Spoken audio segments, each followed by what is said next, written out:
Chair Alcott, we are live. Okay.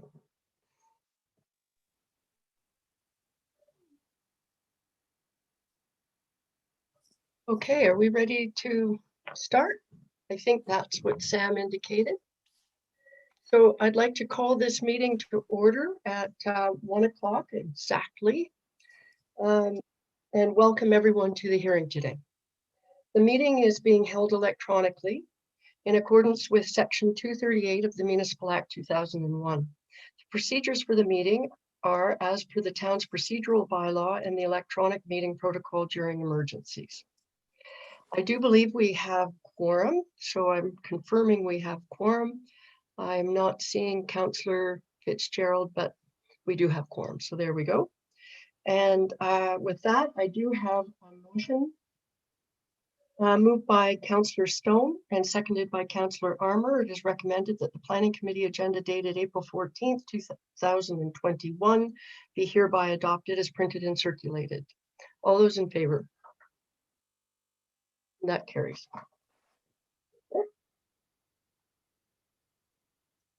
Are there any disclosures of pecuniary interest? Okay, seeing none. I will go to our public part of our meeting. So again, I'd like to welcome everyone who may be listening at this point in this public portion of the meeting to consider applications to amend zoning bylaw 2008-66P pursuant to Section 34 of the Planning Act. The procedure of the public meeting will be as follows. A brief explanation of the purpose and effect of the application and any correspondence received to date will be given by staff. The applicant or their representative will be asked to provide any additional comments without repeating the information already outlined by staff. Any members of the public present will then be permitted to ask questions or provide comments respecting these applications. Committee will then have the opportunity to question the applicant, the planner, or anyone giving presentations. Once the public meeting is concluded, the input received and proposed amendments will be considered by committee and council. Any persons making representation are requested to first state their name and mailing address. Please note that presentations are limited to 10 minutes. Please also be informed that an appellant must provide an oral submission at the public meeting or written submission prior to the passage of the zoning bylaw. Otherwise, the local planning appeal tribunal may dismiss the appeal. If you wish to be notified of the passage of a zoning bylaw, you must file either with the recording secretary or with the clerk a written request for notification prior to the passage of the proposed zoning bylaw. Each notice of complete application and public meeting included an explanation of the purpose and effect of the proposed amendment, and notice was required to be posted at the subject lands. Notice was therefore considered to have been provided in accordance with the provisions of the Planning Act and applicable sections of the Huntsville Official Plan. So with that, I'll turn it over to Richard to deal with our first application, which is Z31 2020 HT Brown at 1560 South Wasiosa Lake Road. Thank you, Madam Chair. And before I do, with your permission, would it be possible for me to quickly introduce two new staff members to the planning team? Yes, that would be great. Okay, great. Please do. And I am, no one's more pleased than I to make this introduction. I did it once already today, and the smile is still on my face. So we have Adam and Kelsey joining Huntsville's planning team. Adam is joining as the senior planner and has come to us from Oxford County. And Kelsey is joining us as the planner and has joined us from City of Kawartha Lakes. I always get that mixed up, Kelsey. So welcome, guys, and this is Planning Committee, and I know they're going to be very good to you, and yeah, thanks for joining us. Thank you for the introduction, Richard, and welcome Adam and Kelsey. We are so excited. I shouldn't be so public about that, but we're so excited to have you here. And Adam, I heard you had your first file this morning, I think. Did you? I did. Yeah, it was, and was it okay? He rocked it. He rocked it. Did he? Thank you. You're all very Nice kind. start. You Well, did a great job. really, truly welcome aboard. Oxford County, isn't that where our old district CAO, didn't he go to Oxford? That's Wow. correct. So you got to know Michael before you left?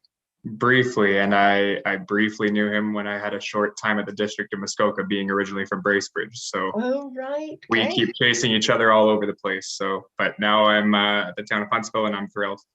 Well, so very much so. Welcome. Welcome. Thank you. All right. Great. Well, thank you for indulging me on that. And without further ado, so thank you again, Madam Chair, and through you, the subject property. Oh, I'll just quickly share my screen.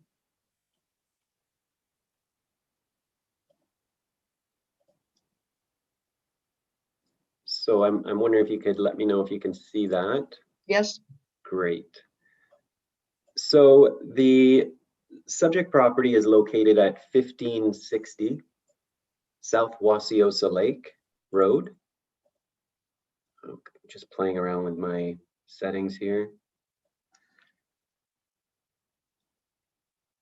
And the lot is designated waterfront in the official plan and zoned Shoreline Residential 5 in the zoning bylaw. The proposal is to demolish the existing buildings on site, which include the dwelling and some shoreline structures in this location. And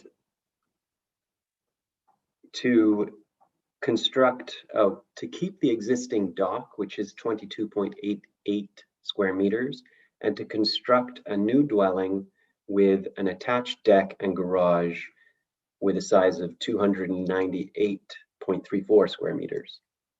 The proposed rezoning is to add an exception to the SR5 zoning to reduce the front yard setback from 30 meters to 15 meters, reduce the rear yard setback from 10 meters to 6.4 meters, reduce the accessory lot coverage from 5% to 1.1%, and increase primary lot coverage from 5% to 13.9%.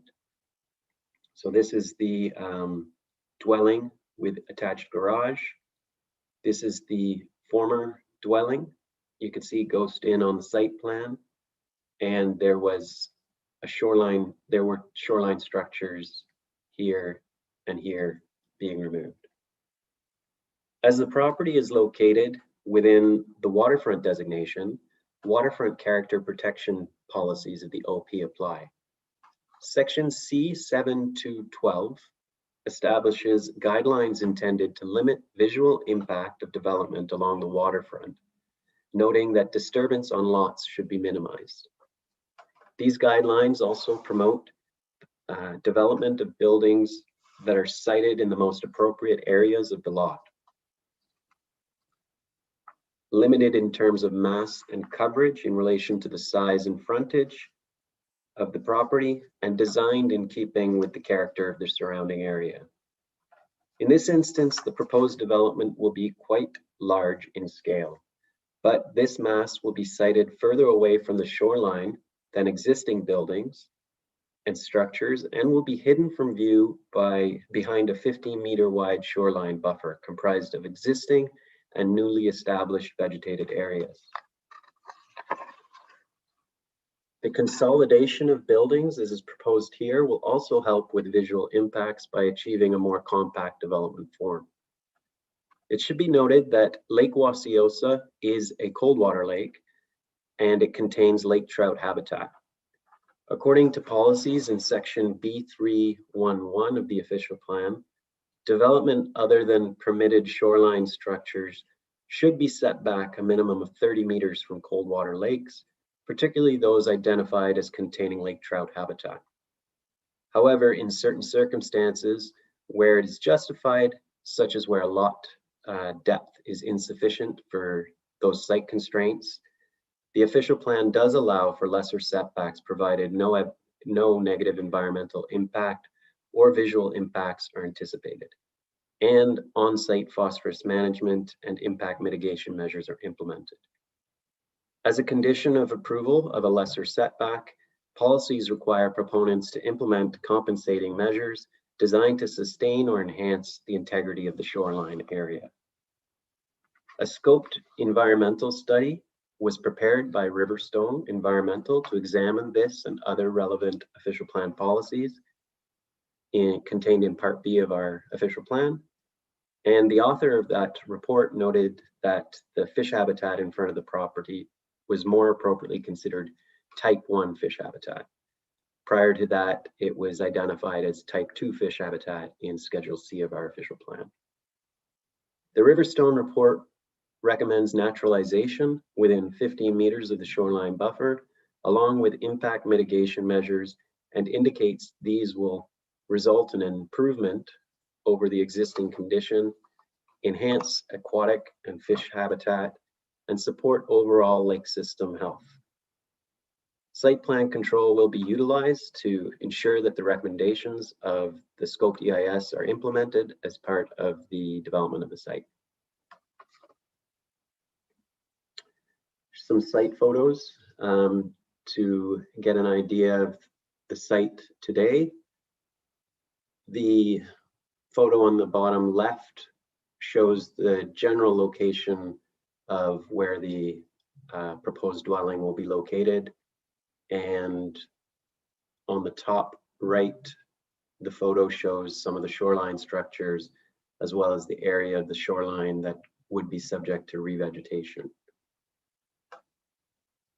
Overall, the loss of vegetation within 30 meters of the lake to accommodate the proposed new dwelling, the area of this, overall, there will be a loss of vegetation within 30 meters of the lake to accommodate the dwelling, but the area of this loss will be addressed through revegetation efforts within 15 meters of the shoreline, where the majority of the prior buildings were located.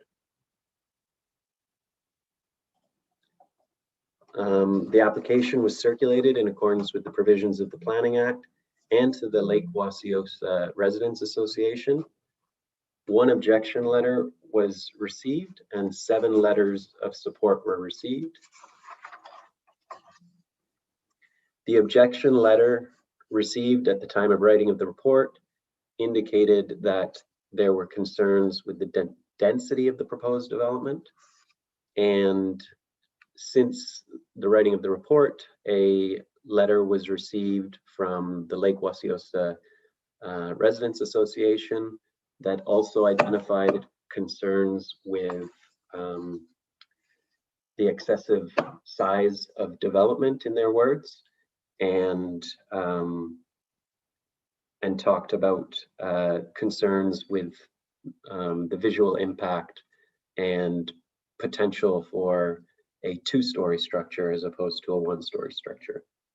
And those comments were forwarded to committee prior to this meeting. The application appears to conform to the policies of the town official plan and district official plan, and therefore staff are recommending that the application be approved. And I'm here to answer any questions you may have. Thank you for that, Richard. Kirsten, you are on screen. Did you want to say something, or you just wanted to be on? Thank you, Madam Chair. I'm always visible. Okay, that's perfect. And we like that. Just saying. Okay, perfect. Okay, thanks, Richard. At this point, then, I would call upon the applicant or the applicant's representative to provide any additional comments. The applicant or their representative are reminded to use the raised hand button or press *9 on their telephone to indicate that they would like to address committee.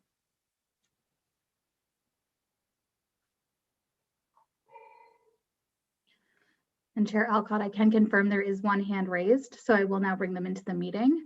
As a reminder, please have your microphone and video, if possible, turned on before you begin speaking, and please confirm your name and mailing address.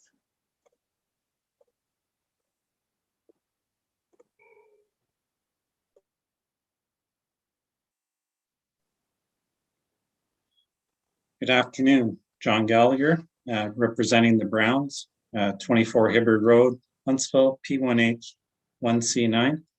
Browns are standing by, as well as our biologist, Al Shaw, who will speak after me. I think Richard has outlined the application well. We started this process with a pre-consultation back in January of last year, and have worked towards trying to come up with a plan that best suits the property. As you heard Richard say, the existing cottage is only 10 meters from the water, and as well, there's a pit privy sitting right beside it as well. So we had to take a look at this site because the depth of the lot is only about 36 meters deep overall. And so we focused on a number of issues. And in our original proposal, we were told to maintain the principal dwelling at 10 and the accessory at 5. And we've since come back when we saw the amount of trees that would be taken down to have a separate garage. We combined that with the dwelling. Further, one of the important factors in developing any property that I advise my clients is to get that the new septic system back from the water. And so in that regard, Cottage Country Environmental was retained and designed a system that was reviewed by the building department. And we got to keep the septic system 30 meters back from the water. We didn't want to start cutting down more trees that are located in the northwestern part of the property. So we tried to keep the dwelling in close proximity to the existing cottage that would be coming down. You have to be aware that there are a couple other constraints, not only with the depth, but you're required to have the septic set back 5 meters from the dwelling. So we were fortunate enough to be able to tuck the septic system right in that bottom corner of the property. Further, with the location of the dwelling, we did have on the town's right-of-way, there is a hydro line. So we do have setbacks from a hydro line of 16 feet as well that you don't see in any zoning requirement, but come the building permit stage, it would have to be complied with. So in coming back to the project a number of times, we came up with a plan that combined the garage and the dwelling into one structure. And I should note that coverage is always based on lot area. And although it may appear that the coverage is large, the lot is small. And as such, a legal coverage on a much larger lot would have a far greater impact. The design of the building is a one-story, and with the existing gradient of the land, it allows for a walkout dwelling. And it should be noted that the height of the building is 5 feet less than what the bylaw permits with regards to height when measured at the water's edge. The town had also asked us to look at removing some of the accessory structures. And you can see that the dryland boathouse that was sitting right near the water's edge is proposed to be removed. There was a shed as well. The dock that is existing is very minor in scale. It comprises about 1% of coverage for accessory use. We felt it was important to try and limit the amount of development in the water as well. And by retaining the existing dock only, we're not introducing any new items in that regard. The property itself was required to have some exceptions with respect to the setbacks. And again, when we were first meeting with the town, they said to try and get it back as far on the lot as possible. And that's what we've done with this proposal. We've made it compact in its form. And the last exception had to do with the shoreline buffer. And you can see from those site plans and photographs, that these lands are heavily wooded, except in that one area. We had John Jackson go out and identify the tree lines, etc. And Al shall speak next about the direction that we took with regards to shoreline vegetation, replanting, etc. So I'll leave that part to him. The land is in the waterfront designation of the official plan, and as such, the municipality supports redevelopment of existing lots on municipal roadways and on waterfronts. And the official plan has a number of policies with regards to how to redevelop. And so what we've tried to do is to find the balance between the cottage going in and the protection of the water quality. And by doing the items that were requested of us by staff, it's come up with a plan that has taken probably about 15, if not more, reiterations of the drawing and design, some from comments made by the staff, some by our consultants. And so we feel that we've come up with a nice plan that blends into the area. My clients have also spoken to a number of residents on the lakes about their plans, and you can see the positive comments and letters of support that were submitted together with the application. The location of the cottage keeps down disturbance on the lot and allows for less vegetation to be cut down. The dwelling is well below the tree line in that area. As I said, it's well below the height requirement. Garage is built into the house in an effort to not allow more driveways and clearing back to access a separate structure. So we're coming straight in off the road with the driveway, and we've got enough room there for some vehicles to park in there as well. There are a number of mature trees on the site that are in that shoreline activity area. Basically, the balance of the north half of the land is going to be left in a natural state as to what it currently exists, and it is thick with vegetation through there. The septic system, as I mentioned, is going to be set back 30 meters from the water in accordance with the zoning bylaw. We placed it back as far as possible. It's been designed by a professional, and it's been approved by the building department such that it can be meeting the OBC requirements. The proposal is a single family dwelling in a linear fashion. The lot has existed for a significant number of years and has provided the ability to accommodate a dwelling. The development will not require substantial alteration of the landscape. We're working with the existing grades. As you heard Richard say, the District of Muskoka has advised that the application conforms to the district official plan, subject to the implementation of the recommendations of the fisheries assessment. It's my professional opinion that the application conforms to both the Huntsville official plan, the district official plan, and it's consistent with the provincial policy statements by allowing proper use of existing infrastructure. It provides employment opportunities and housing.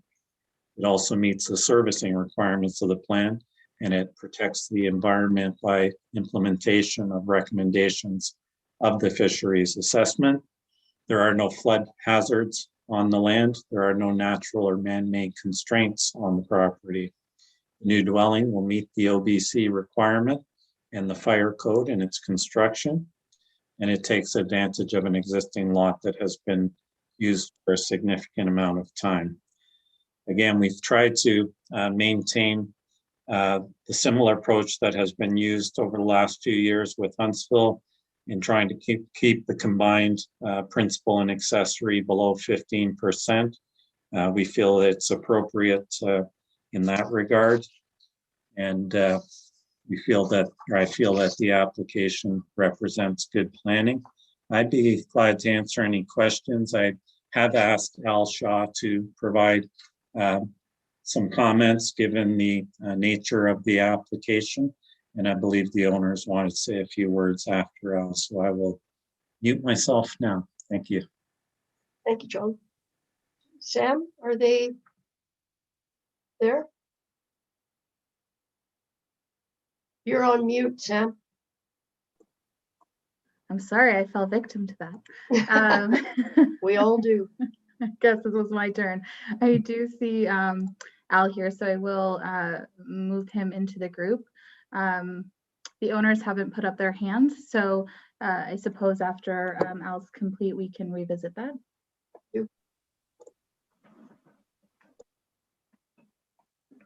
I am here. Okay, you're on, Al. I'm on. Chair Alcott and Madam Mayor and committee and staff and new staff.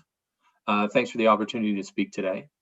I guess the advantage of going third is that everybody else has said most of the things that need to be said. So I'll just focus basically on a couple of items, keep things moving.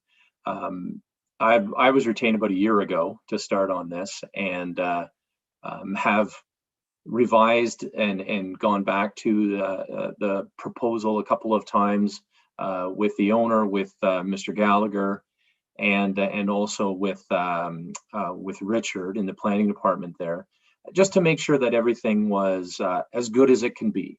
Because the way I always approach these types of projects, where the owners are asking for forgiveness in a setback, and understanding that there's an existing dwelling there that didn't have to meet the 30-meter setback at the time. They're asking for forgiveness now. And if you're asking for forgiveness, particularly on a setback or a buffer, then you want to make sure that you're giving something back. And in a lot of cases, what can happen, particularly with these older properties, is that there's a lot more open space in the setback and buffer than would normally be allowed. And that's the case here. So where we're taking a building out that's primarily within the first 15 meters of the shoreline, taking there's another structure there called a dryland boathouse that's being taken out. There's lots of opportunity there for revegetation.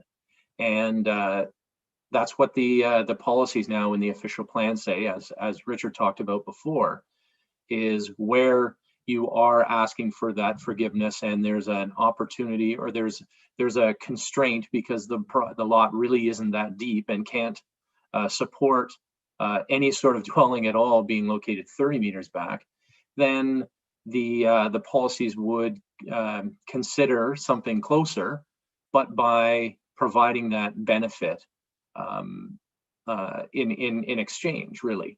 So looking at the area that was available for revegetation, there were sort of two different areas. There was areas where buildings were coming out that would obviously be entirely void of vegetation, or there had been cleared already and was just grassed. And you could see that in the photos that Richard put up earlier. There's a pretty definite grass area in front of the cottage down to the shoreline. So a lot of those areas will be completely revegetated, including ground cover, shrubs, and trees. So the sort of three layers of the vegetation. And then there's a little bit more to the northwest along the shoreline that does have a few large trees, but doesn't have a lot of ground cover or shrub cover. So those will be, and my discussion with Richard was there was a difference between the value of complete revegetation, going from either grass or taking a building out and providing those three layers of vegetation, compared to an area that has trees but is void of other vegetation underneath. So we sort of balanced those a little differently, gave them a little bit different credit in terms of the revegetation. But when it all came down to it, the numbers supported the fact that we were going to improve things. I believe the number of 298.5 square meters was basically the encroachment of the new building within the 30-meter setback. And we are proposing to revegetate 365.5 square meters of area with vegetation, most of which will be within the 0 to 15 meter setback, as opposed to the building, which is going 15 to 30 meters. So really with that, I really thought that this was suitable, was acceptable, and did provide that bit of a benefit that the policies were looking for. All of the vegetation that's proposed will be native, and will fit in very well. Will provide that ecological buffer, all the enhancements that happen with a solid buffer, and some visual buffering as well from the lake. Really, that's all I had to say on that, and I'm certainly here if council or committee has any questions. Thanks for that, Al. And as maybe Sam, you could check to see if the applicant would like to say something in addition. Sure, thank you, Chair. I do see a hand raised, so I will move the applicant in now. Please, as a reminder, do have your microphone unmuted and your camera on if possible before you begin speaking.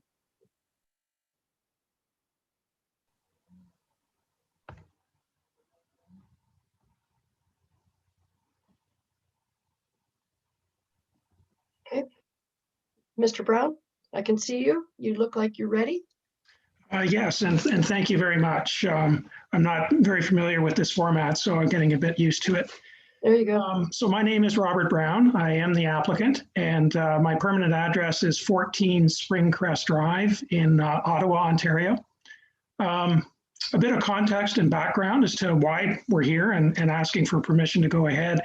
My grandfather bought property on Lake Wasiosa back in the 1930s, 1934, and since that time, my family, my mother, my sisters, aunts and uncles have had the benefit of being on the lake every summer. In fact, I've been fortunate to be there for my entire life as a cottager, having to work in the city, either in Toronto or in Ottawa. And my lifelong dream and plan, intention, and hope was to someday retire to Lake Wasiosa, become a permanent resident of the town of Huntsville. And that time has come. And so we've been working hard with John and Al and the other folks that have helped us get to where we are today. And I'm pleased it's taken, as I think John said, several iterations, but working with the town planning planners, I guess Elizabeth to start, and then Curtis, and more recently Richard, we've managed to meet all the requirements that have been put forward. And I'm looking forward to someday saying my permanent address is 1560 South Wasiosa. Okay, and that's really all I had to say, unless there's questions. Okay, thank you very much. I would ask all three of you to turn your video off, because at this point I'm going to ask if there are any members of the public who would like to address the committee on this application. I should have said thank you all for your presentation before I did that. But members of the public are reminded to use the raised hand button or press *9 on their telephone to indicate that they would like to address committee.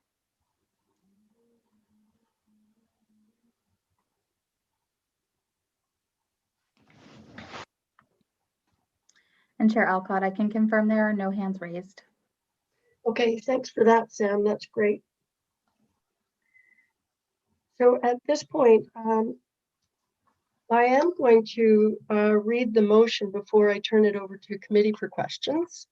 I do have a motion moved by Councillor Armour, seconded by Councillor Stone. It is recommended that Planning Committee approve zoning bylaw amendment Z31 2020 HT, changing the zoning from a shoreline residential 5 zone to a shoreline residential 5 zone with an exception to reduce the front yard setback from 30 meters to 15 meters, reduce the rear yard setback from 10 meters to 6.4 meters, reduce the accessory lot coverage from 5% to 1.1%, and increase primary lot coverage from 5% to 13.9%.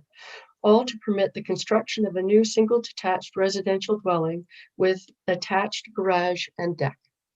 So with that, I would turn it over to committee if there are any questions or comments with respect to the motion. Yes, Councillor Weed. Thank you, Chair Alcott. I'm just wondering if staff can outline quickly for me what's the square footage of the existing building and what's the total square footage of the new proposed building?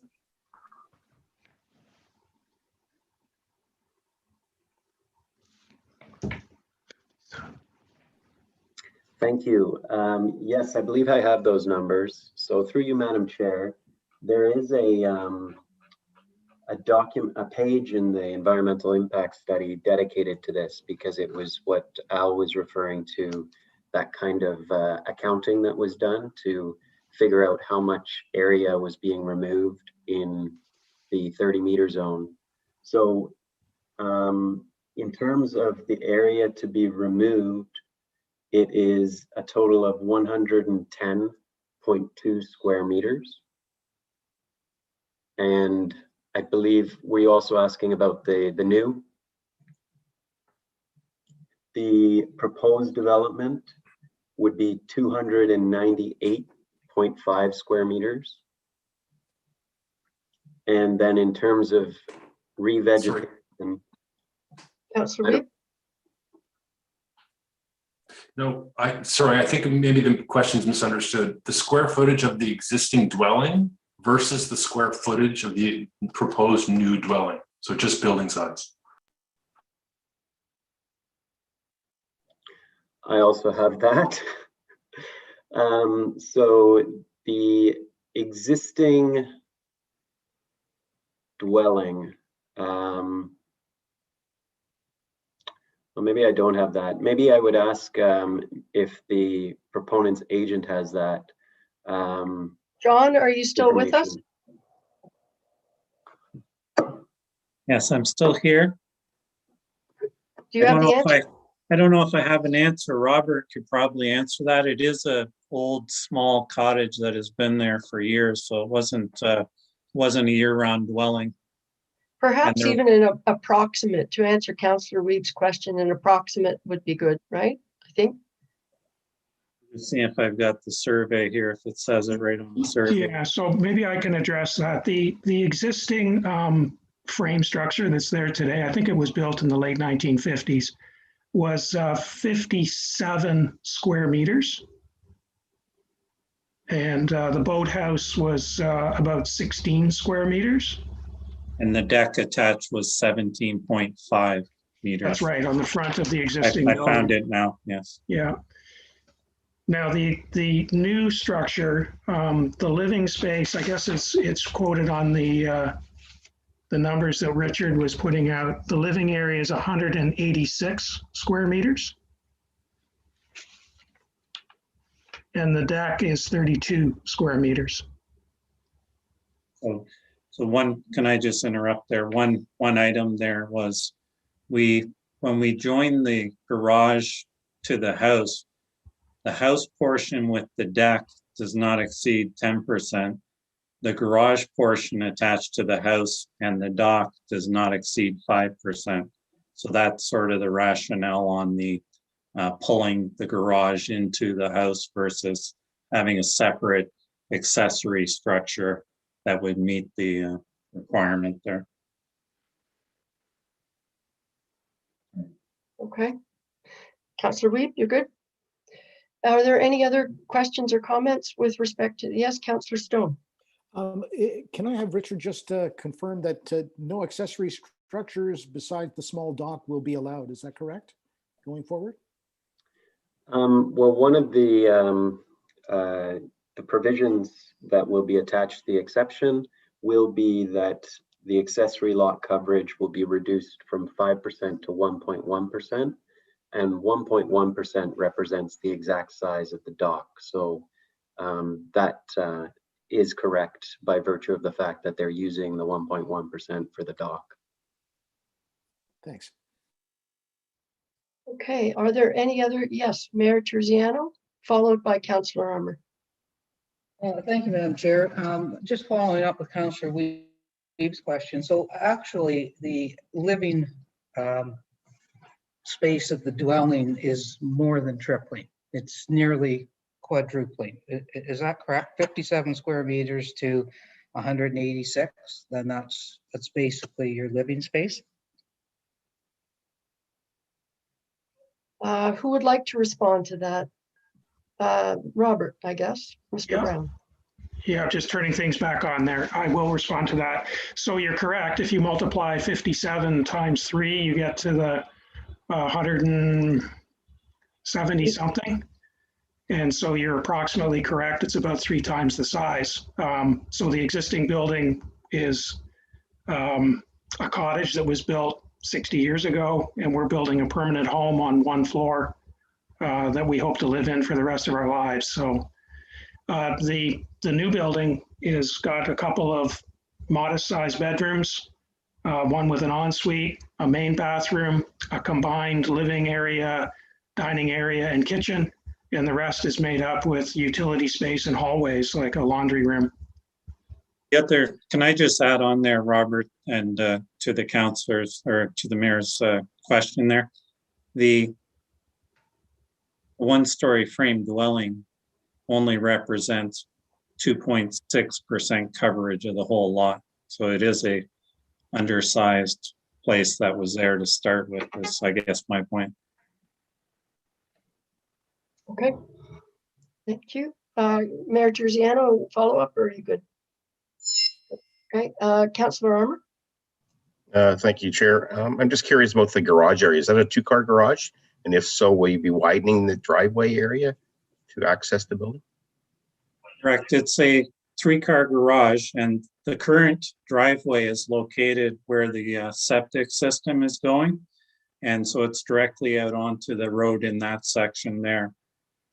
It'll just be straight in. We looked at one time about having the garage as a separate building up adjacent to the north boundary there, northwest boundary.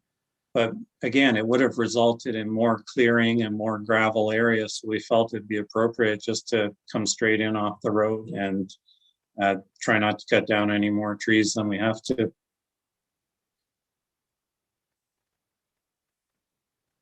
Okay. Are there any, okay. Councillor Armour, follow up? Just to follow up, I'm just assuming that the application for the driveway has been approved or presented. I will ask Richard to respond, please. Thank you, through you, Madam Chair. No, that would be something that I would think would still be pending, and they would have to get pull entrance permits for that. The application was submitted to Public Works for review. That is true, yes. John's pointing out that the comments received back from our Public Works department did not identify any concerns. And it was circulated to them, yes, that's true. Okay. Mayor Terziano. Thank you, Madam Chair. Just one final question, sort of towards the letter from the Wasiosa Lake Association. It's hard to tell from the pictures that were presented what the grade actually is. But when you talk about a walkout, you're talking about a walkout towards the water, I take it? You don't have any building elevation drawings or anything? Yes, we did submit building elevation drawings from Carrie Bice that had shown the sides of the building. I don't know if Richard can pull them up on his screen. That would be useful. Sort of working on 2 separate computers, otherwise I could probably do it here. So the conversion to square feet is about, am I right? It's about 2,000 square feet. Correct. Right, and the 2,000 square feet is just the one level, and there isn't planned for a walkout level. Well, there's a walkout on the, sorry, there's a walkout underneath the dwelling. On the roadside, it's going to appear as a 1-story structure. There we go, and you can see this is the lakeside portion. If you look on the left side of the drawing, you'll see the height measurement at 24 feet. The bylaw allows for 9 meters or 29 feet. So really, again, and they're looking at natural colors to blend into the environment, etc.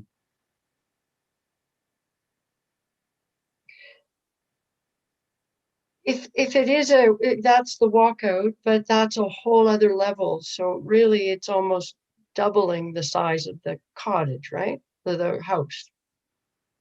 Because that would be considered a whole floor. Yeah, I understand what you're saying, but in the same breath, I guess, if you were doing a 2-story house, it would be similar. You'd work with the grades that are sort of on site. And when you do go out on site, the location that they picked is very conducive to that. So it makes sense to utilize the property in that manner, both from a construction standpoint, given the fact that you got to put a basement or a foundation in, as well as utilization of the space. And again, the facade of the building itself is below the requirements of the bylaw. Right. Mayor Terziano, are you? Yeah, I mean, I get that. I get that it fits. I get that you guys have done everything. It also looks a lot more like a 2-story cottage from the water than a 1. I've got to tell you, it seems like it's a little big for the lot that it's on. I concur with the Lake Association a little bit on that.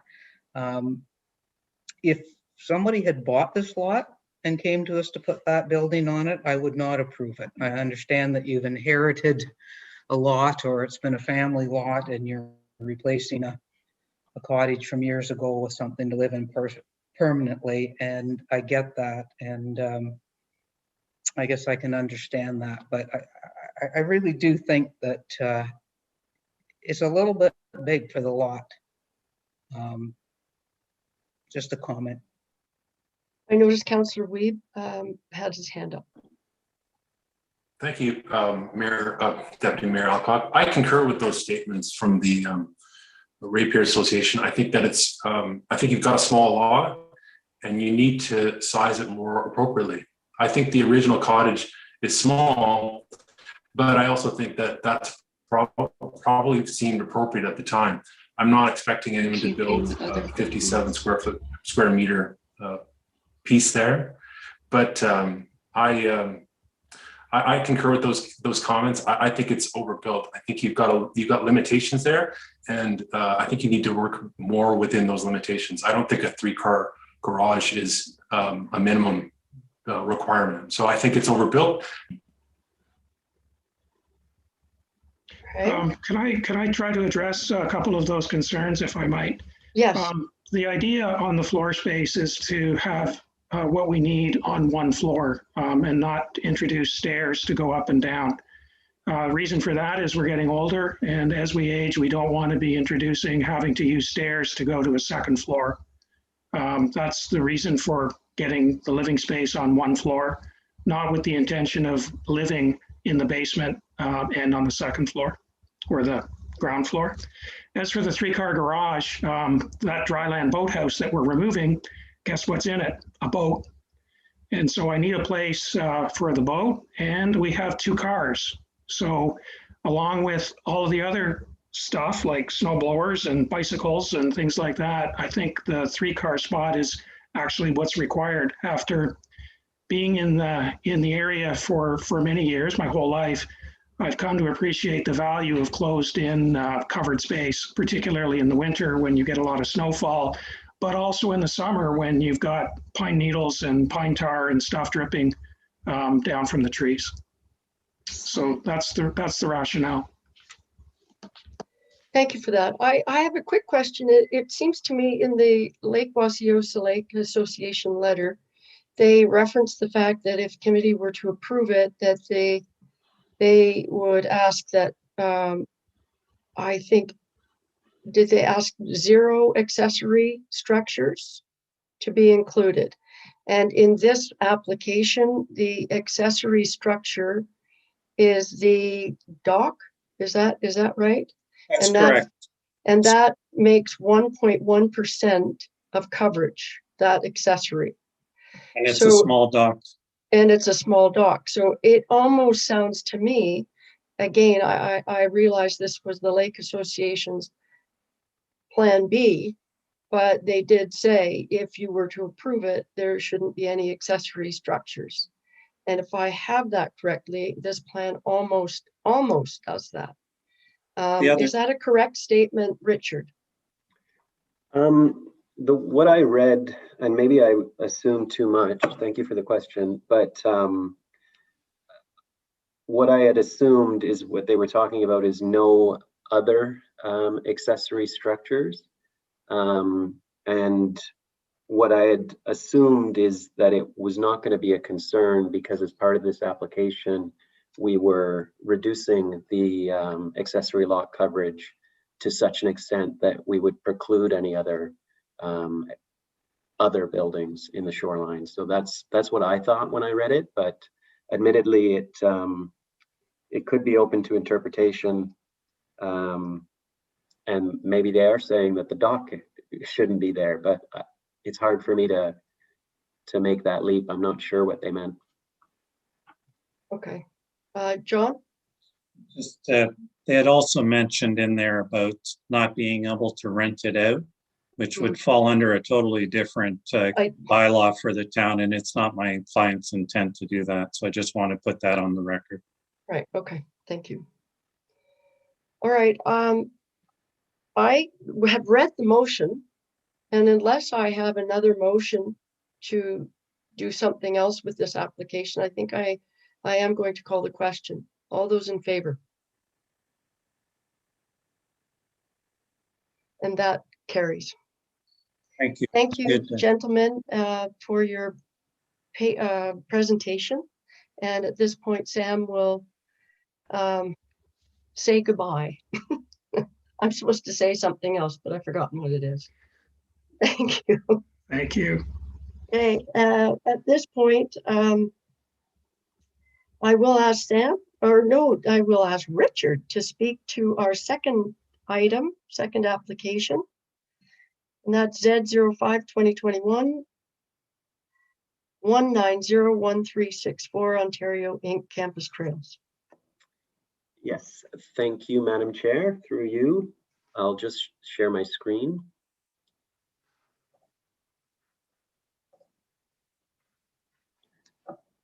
So you should see a PowerPoint presentation with some slides. Yep. So the subject property is located on the south side of Campus Trail. This is Campus Trail, and this is the subject property. Campus Trail is currently an unassumed road, but it will belong to the town of Huntsville following assumption. The lot is designated urban residential and is zoned institutional.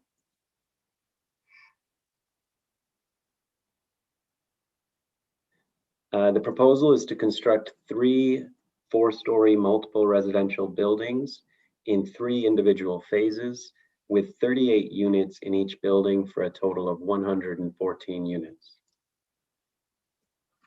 To facilitate this, the rezoning proposes to change the zoning from institutional to residential 4 with a holding, with an exception to increase the maximum building height from 11 meters to 15.8 meters and reduce the width of driveways providing access to parking lots or parking garages from 6.7 meters to 6.1 meters, both to permit the construction of the 3 multiple residential buildings. The urban residential designation permits high density development, such as is proposed here, along with various other housing options, with the gross density set in section 3.39 of the official plan at between 25 and 60 units per gross hectare.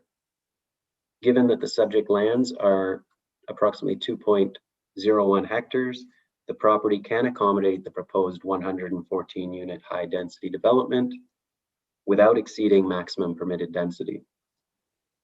Where new development is proposed in the urban residential designation and it's higher than densities that exist in surrounding areas, as is proposed here, and is encouraged throughout the built-up area, the development should be designed to provide transition in height, density, and massing incorporate setbacks, and consider design features that mitigate potential impacts between new and existing development. Factors considered by the applicant in this proposal include maintaining buffering between low-density development through provision of vegetative buffers. I can point those out. Primarily on the eastern side of the development where there is existing mature vegetation. Maintaining a 50% total of the site in a landscaped open space is also proposed, which helps the development integrate with the surrounding natural areas and achieve compatibility with other developments in the area, and that this development will closely resemble. With respect to height, the increase requested was arrived at in consideration of the surrounding mature tree heights, and that means the retention of these trees and structural setbacks between the buildings and the eastern side lot line are important and can hide the development somewhat and ensure the buildings will not result in overlook or shadowing effects on existing low density residential development nearby.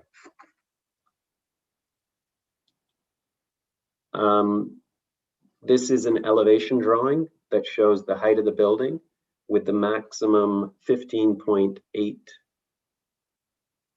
meter height measured at the vertical distance between the midpoint of pitched roofs over lofts on the 4th floor, as measured to the average finish grade.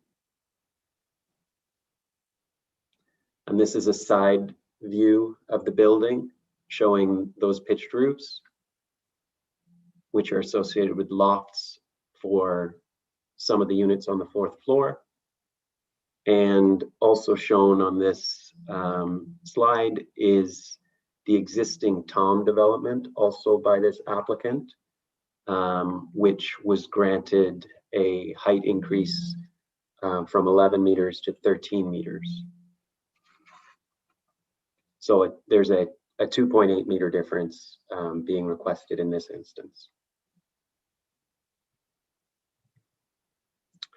I do have an animation that was provided by the proponent to help assess visual impacts. And with your permission, Madam Chair, I can play it and maybe I would keep talking. Yep, that would be great. Thanks, Richard.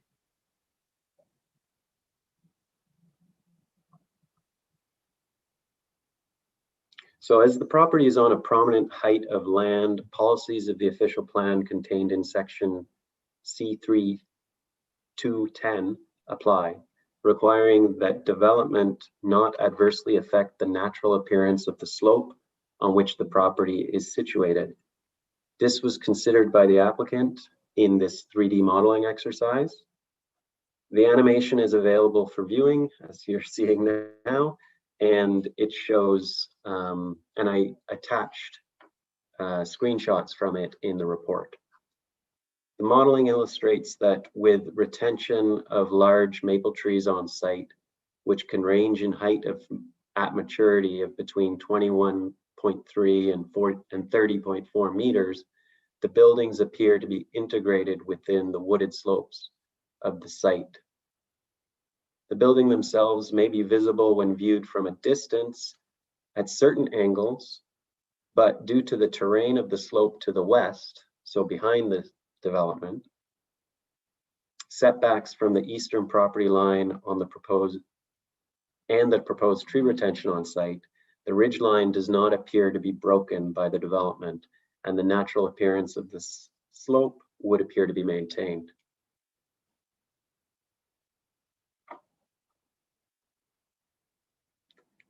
The site photos shown here show existing vegetation covering the site. In some photos, Fairy Lake can be seen through the trees. Obviously, these were taken before leaf out. So I guess my point is, this is an indicator that the building could be visible from certain angles if those trees are not carefully protected. Tree preservation measures will need to be included in the landscape plan to ensure successful protection of natural areas shown for retention on the plans. And in some photos, you can see the existing Tom building with adjacent trees. So on the bottom left, you can see that that building is below the tree line there. And you can see how it relates to the existing vegetation beside it here. But again, it speaks to the importance of the tree preservation. Environmental impact studies and stormwater management studies were submitted in support of this application and were reviewed by staff. With respect to the EIS, natural constraints were evaluated and potential negative impacts on significant wildlife habitat and other natural heritage features and areas that are protected through our official plan were identified. Mitigation measures were proposed to be implemented through the through the development stage and will be implemented through site plan control. A peer review of this study was requested by district staff, and this was identified as a requirement in a proposed holding provision. Outstanding peer review comments of the stormwater management report would also have to be addressed at the detailed design stage and also prior to lifting of holding.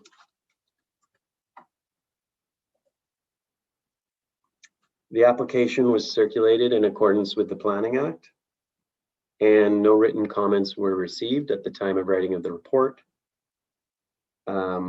Comments were recently received, provided by an adjacent development applicant, and those comments were provided to the committee for their information. The district and MTO provided comments in response to the circulation, and those are appended to the staff report as attachments 5 and 6. And according to district staff, this application was considered by them to be premature, and they recommended deferral until such time that a draft phase condominium description application and supporting documentation is submitted to the district. And it's my understanding that that has now been submitted to the district. Nevertheless, district also noted that should council wish to consider approval of this application, a holding provision was recommended, and it should be imposed to ensure that municipal infrastructure and EIS peer review concerns are addressed, and those matters have been added to the recommended holding provision. With respect to MTO comments, they expressed no concern with the rezoning, but did note that a land use permit would be required from them and that it would be necessary for the proponent to submit a traffic impact study to the satisfaction of MTO in order for development to proceed. So that item was also added to the list of matters to be addressed prior to the lifting of a holding provision. And finally, as Campus Trail is not yet assumed by the town of Huntsville, a holding provision was also recommended to ensure that the road is assumed by the town of Huntsville prior to any development taking place. So this application appears to conform to the town official plan and be consistent with the provincial policy statement. Therefore, staff are recommending that it be approved with a holding provision in place as noted in the report. And I'm here to answer any questions you may have. Thank you, Richard. At this point, I would call upon the applicant or the applicant's representative to speak to this application. The applicant or their representative are reminded to use the raised hand button or press *9 on their telephone to indicate that they would like to address committee. Chair Alcott, I do see 2 hands raised, so I will bring them both into the meeting now. As a reminder, please have your microphone and video, if possible, turned on before you begin speaking, and please confirm your name and mailing address. Thanks.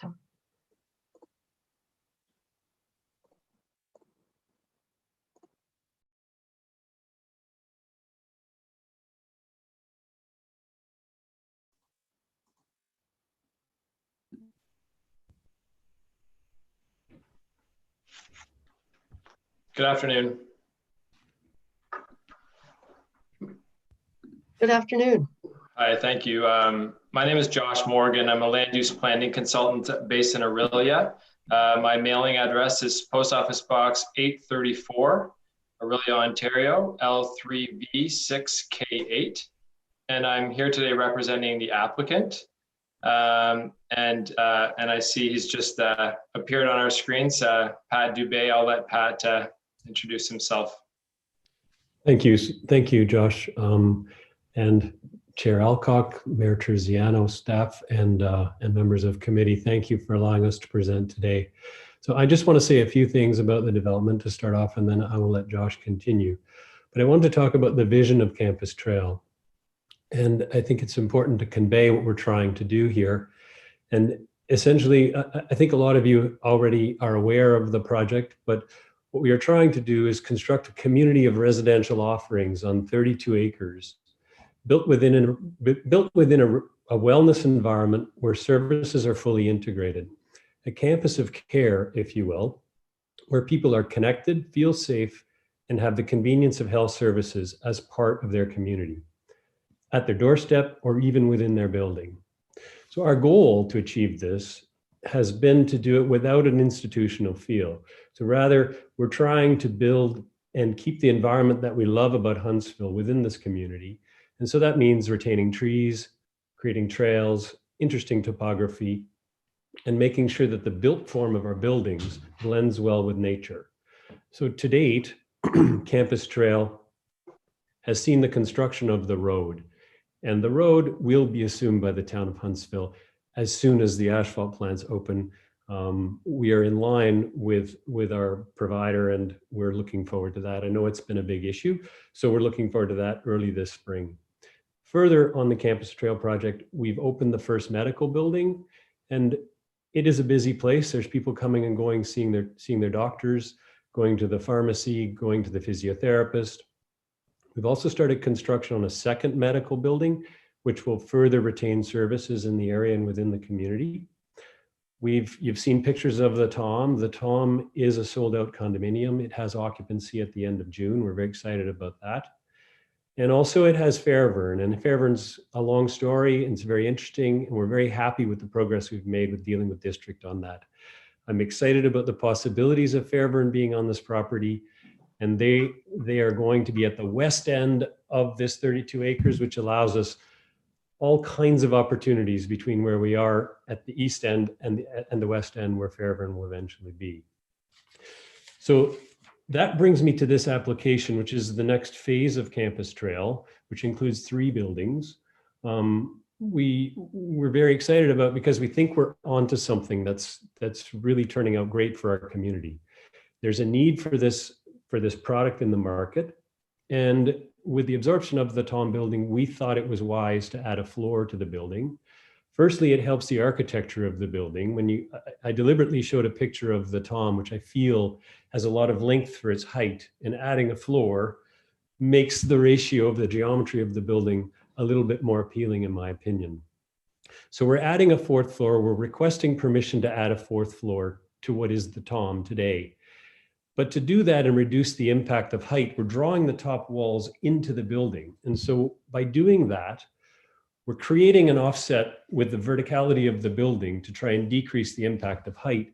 But what it also creates are these terrace areas on the top floor where people will be able to live in a rooftop environment where you can have gardens and enjoy the outdoors in spaces that are actually bigger than your living room attached to your condominium. And I think that's a product that will be really well received.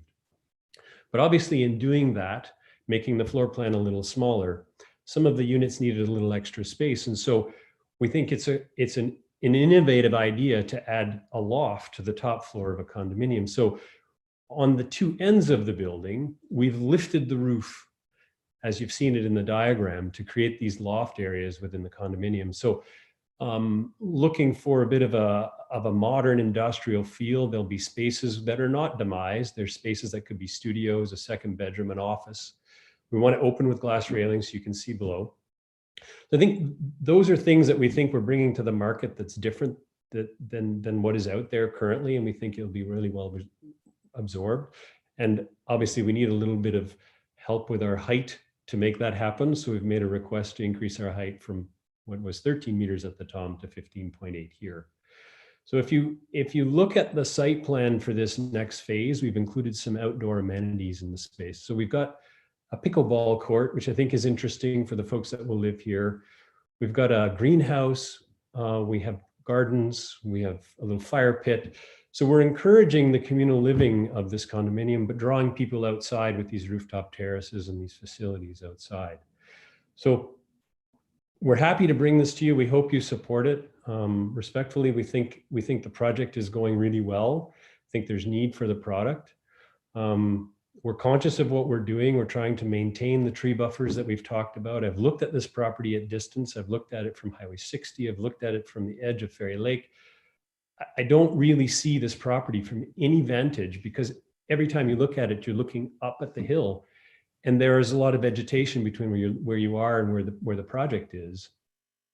We've circulated letters to each of the neighbors by hand. We've taken them and asked for their comment. We've not received anything back from anybody, so we're hoping that means that it's well received.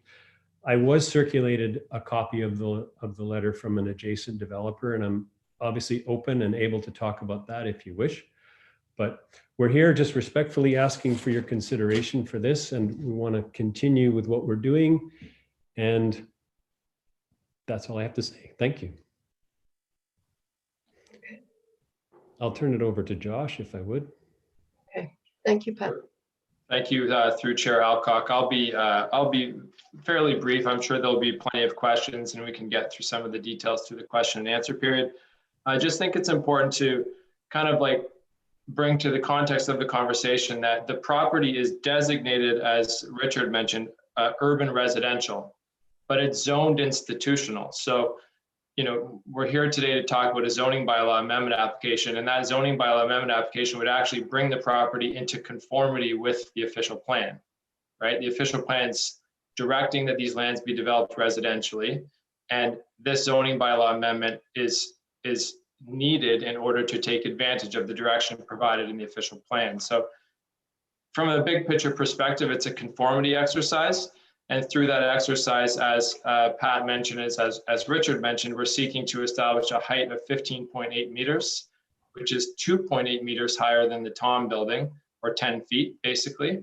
And at the same time, request the width of the access roads of 6.1 meters rather than 6.7. So I think, and just to finish my comments here, I think I'll just touch on a high level on, from a compatibility perspective, why we think we've done a good job at designing this site and incorporating the features of the site into the design process. So the total lot coverage of the development has purposely been restricted to less than 20%, whereas the lot coverage permitted in the R4 zone, which is what we're seeking to rezone to, is 40%. So we're half of what the lot coverage requirement would be. The site has also been designed, I think Richard mentioned this, to provide more than 50% of landscaped open space. So more than half of the property will remain in a natural state. The proposed phase 3 building, and I'd like at some point to be able to share the site plan with you on the screen so we can refer to it, but the phase 3 building has been set back 20.75 meters from the interior side lot line. So that would be the side lot line to the east, or, oh, there we go. That's perfect. Thank you for whoever shared that. Richard, thank you. So the phase 3 building here, the setback proposed is 20.75 meters, whereas the zoning bylaw required setback is 6 meters. So we've more than tripled the side yard setback. And for the phase 2 building, the side yard setback is 32.2 meters. So for a variety of reasons, one of which is compatibility with adjacent properties, the built form of the site has been shifted to the west. And just to talk about trees for a moment. So Pat or someone in Pat's crew went to the site and actually took, I don't know what the name of the device is, but they were able to lift themselves up to the top of the tree line in the fall and actually measure the height of the mature trees on site, of which there are many. And the mature trees on site are at approximate height of 22 meters. So that's obviously higher than the height of the buildings that are being proposed. And as identified in the environmental impact study, which was submitted, most of the trees on the property are sugar maples. And the National Audubon Society notes that the height of a sugar maple would range from anywhere between about 21 meters to as high as 30 meters. So I only mention this to illustrate that the height of the buildings we feel are appropriate in the context of the mature tree cover on site, much of which will be saved, or as much as possible of which will be saved. And again, we do feel that the TOM is a good visual reference for members of the committee and members of the public, as we're talking about 3 proposed new buildings that are proposed to be 10 feet or 2.8 meters higher than the building that's under construction right now. And in terms of the condominium application and the district's comments, we meaning the applicants, submitted the condominium application to the district, I believe, early last week. Also, the MTO has been contacted now since reviewing their letter, and those documents the MTO has asked for will be submitted to them. And the staff report is recommending approval, of course, subject to a holding provision. Pat and I have extensively reviewed the proposed criteria to be completed prior to the removal of the hold provision, and we agree with each and every one of them. So a servicing agreement, absolutely. A review of the environmental impact study, no problem. An update to the traffic impact study, which was completed earlier, not a problem. And the assumption of the road, of course, we expect that to happen in relatively short order. So we feel that the passage of this application is appropriate, and that that there are still control mechanisms in place for the municipality to ensure that the site is developed responsibly. Those control mechanisms being the holding provision and also subsequently the site plan approval. I'll mute myself now and make myself available for questions, and thank you for the opportunity. Okay, thank you, Joshua. Thank you, Pat. Pat, if you want to mute yourself too, because at this point I'm going to call upon the public and see if there are any members of the public who would like to speak to this application. Members of the public are reminded to use the raised hand button or press *9 on their telephone to indicate that they would like to address committee.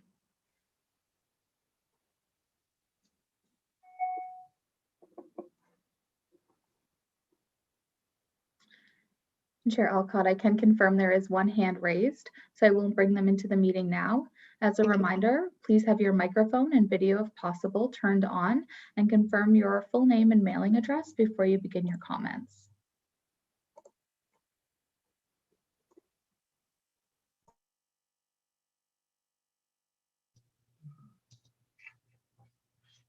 Okay.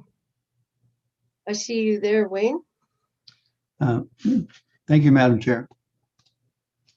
I've got all sorts of images on the screen. So anyway, I'll proceed if I can. My name is Wayne Simpson and Associates, planning consultants in Huntsville. Address is 3-76 King William Street, Huntsville, P1H1E4. I think it's incumbent upon me to speak to the letter that was submitted to the town this morning by the law firm of Borden, Ladner, and Gervais out of Ottawa. The letter was under the signature of Emma Blanchard, a solicitor with the firm. I'll go through it quickly if I can. Ms. Blanchard and the firm are solicitors for Earls Road Development, that company owns development lands within about 250 meters of the land that's subject to the current application. My client's Earls Road Development previously submitted an application for a zoning bylaw amendment in February 2020, so more than a year ago, but then that application was subsequently amended in September of 2020 to reflect some additional findings based on a revisit to some of the environmental impact review.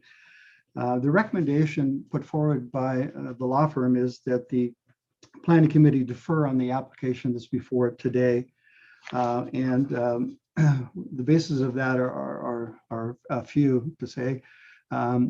Firstly, my client has only been recently made aware of the application.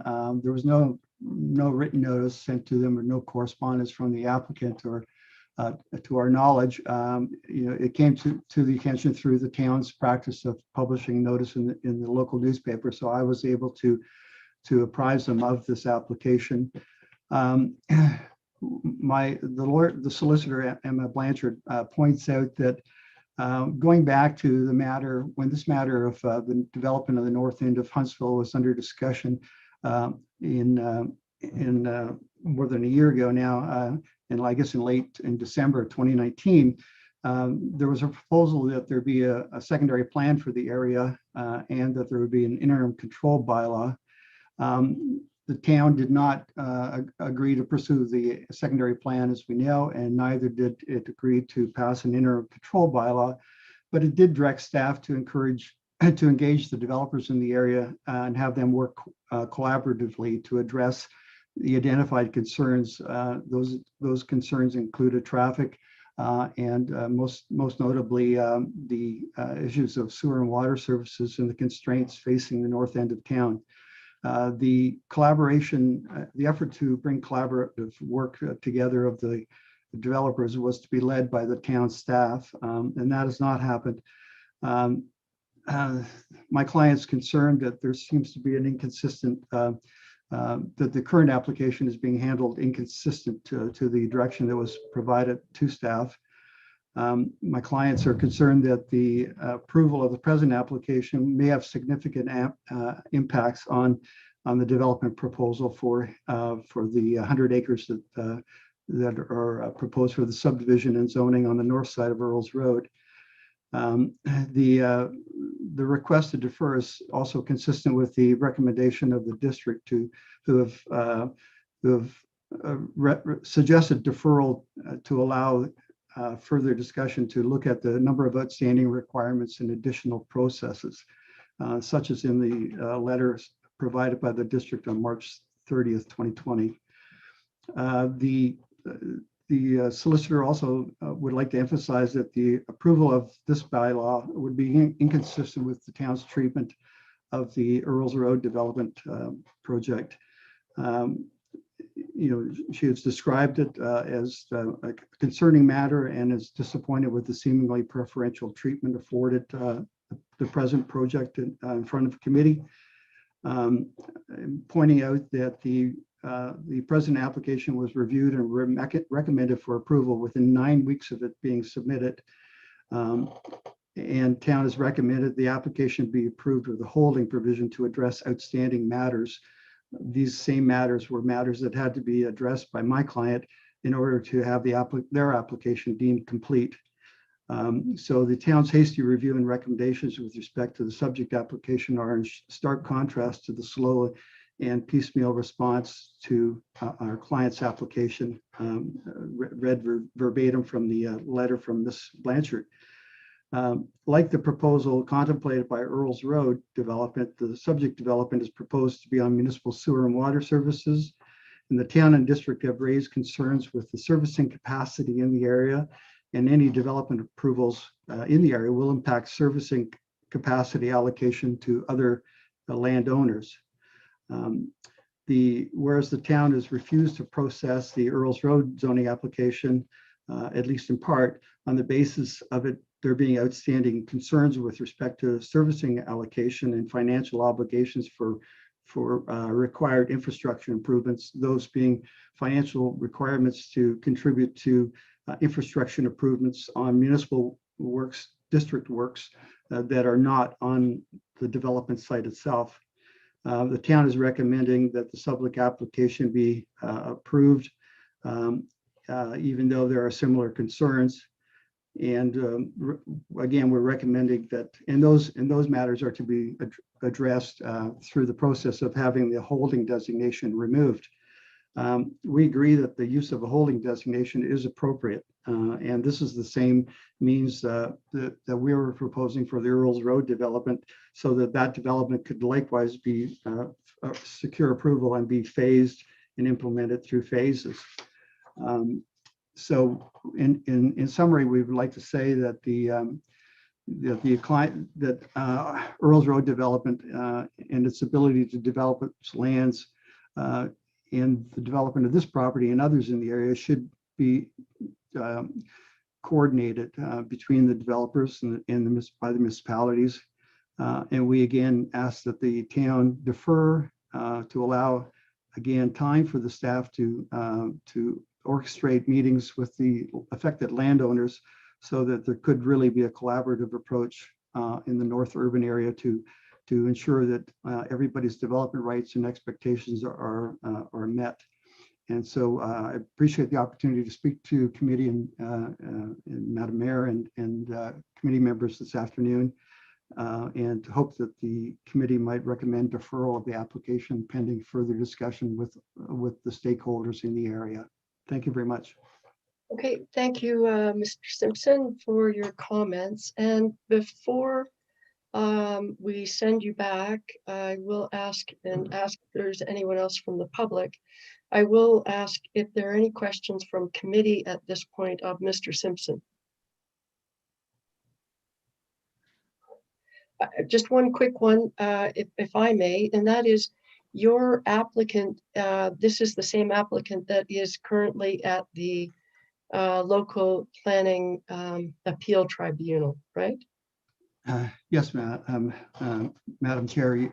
The Earls Road development has appealed both the determination of the district that the draft plan of subdivision is premature and has not been processed in any way, shape, or form. And concurrently, the zoning application that was submitted to the town has likewise been appealed to the LPAT. Right. Okay.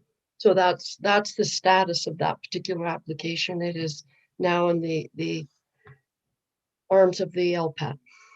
Yes, Madam Chair, and there's been no hearing date set for that as of yet. Okay, thank you for that. Okay, Mayor Terziano. Thank you, Madam Chair. I just wanted to make one comment, and I certainly respect and accept the fact that the Earls Road applicant can have their lawyer send us a letter and point out different issues. But Wayne, I just want to say that I really take exception to the suggestion that that you are making on behalf of those lawyers or your applicant that our staff give preferential treatment to one applicant over another, because that's just simply not true. So I just want to go on the record to say I take exception to that suggestion. If I might, Madam Chair, through you to Mayor Terziano, what I was endeavoring to do in my presentation was to provide a summary of the comments made by the solicitor, because the letter provided by the solicitor was only provided this morning, and we want to make sure that the essence of that letter was discussed or in open forum and public forum this afternoon. So I appreciate it, and I appreciate your comments. I sincerely respect the fact that staff do their best, and in my experience has been that they do their best to be fair and honest with all proponents. Thank you. Thank you for your comments. Okay, thank you, Wayne. I believe Sam will be sending you out, and I would ask once again if there's anyone else in the public who would like to speak to this application.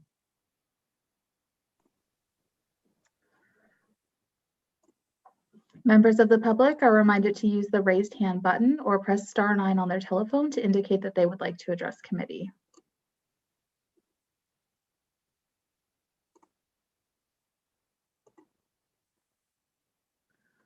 Chair Alcott, I can confirm there are no hands raised.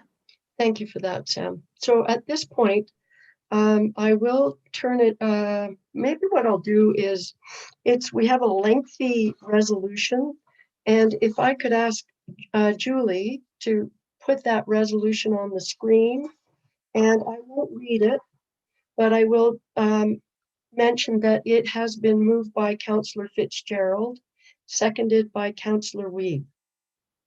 And I'll let everybody read the motion.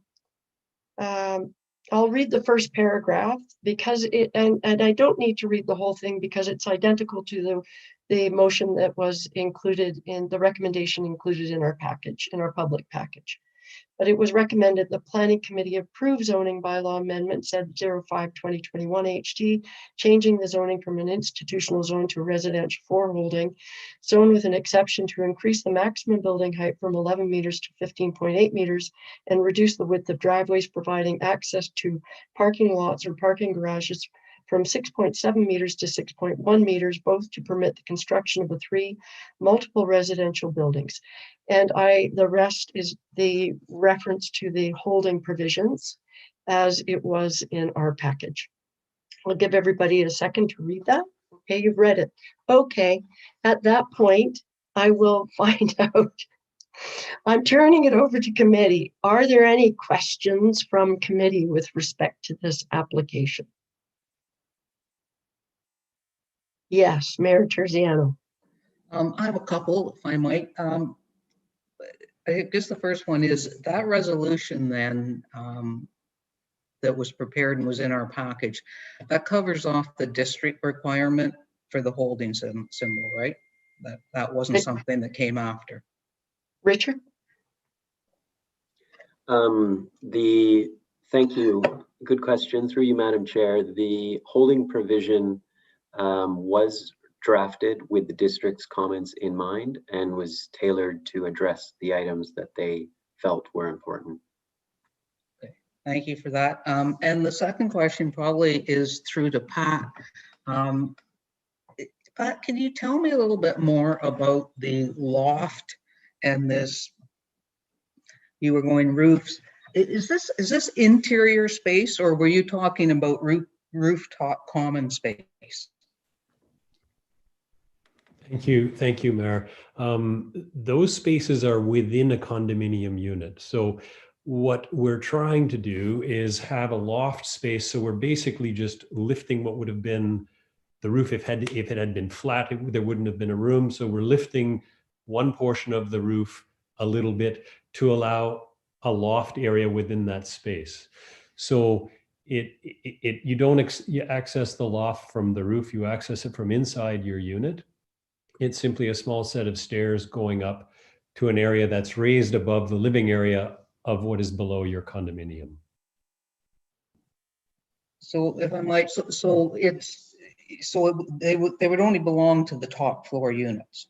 It only belongs to the units at the ends of the building, proprietary to the 2 end units of the building, where those spaces look out to the north and south. Okay, thanks.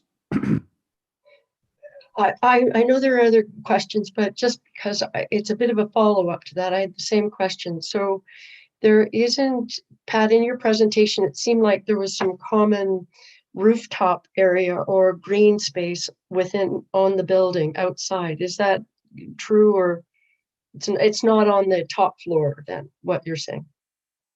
Correct. So the rooftop green spaces belong to the individual units that benefit from that. So it's an enlarged balcony. Right. So, okay. So it's a few hundred square feet on the roof. But what we've done is brought the outside wall into the core of the building, creating sort of an inset terrace within the suite so that you could look from one room to the other through your balcony. Pretty nice. Mm-hmm. So the green space that we're talking, we hope so. The green space that we're talking about that's more communal is down between the buildings and the common area on the ground. And so that's where those gardens are and that sort of recreation area. It's on the site plan between buildings. Thank you. Are there any other questions? Okay, while people are thinking, a quick question from me.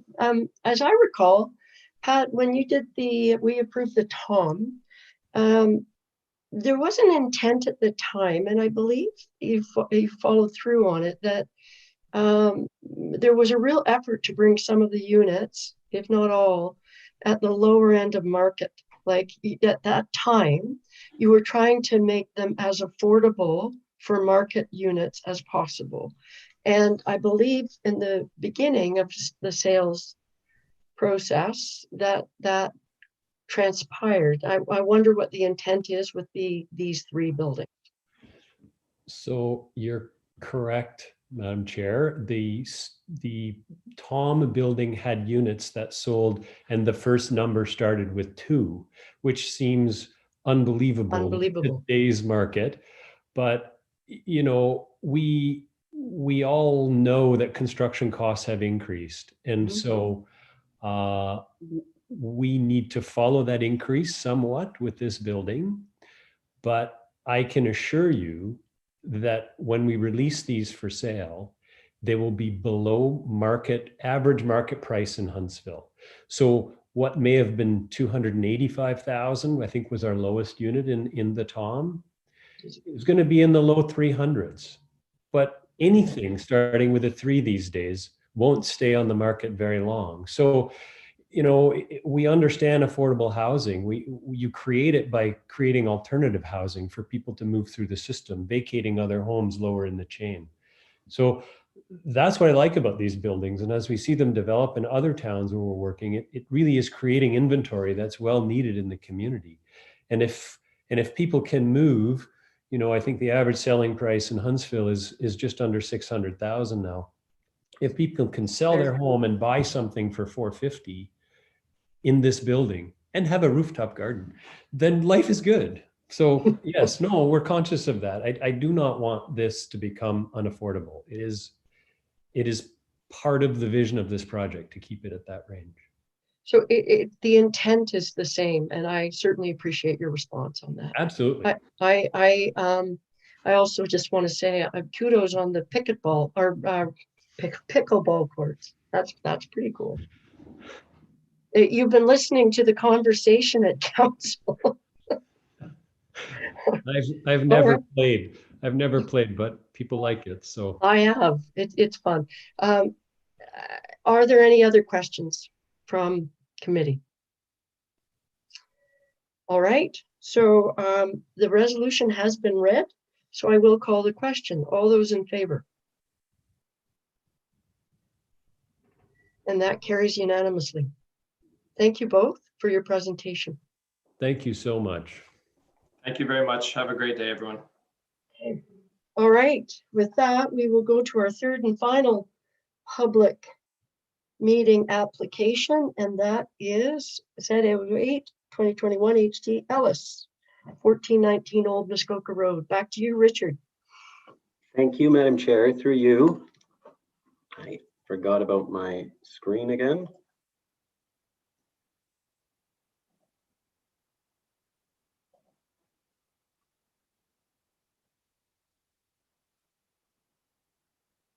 So the subject property in this instance is 1419 Old Muskoka Road.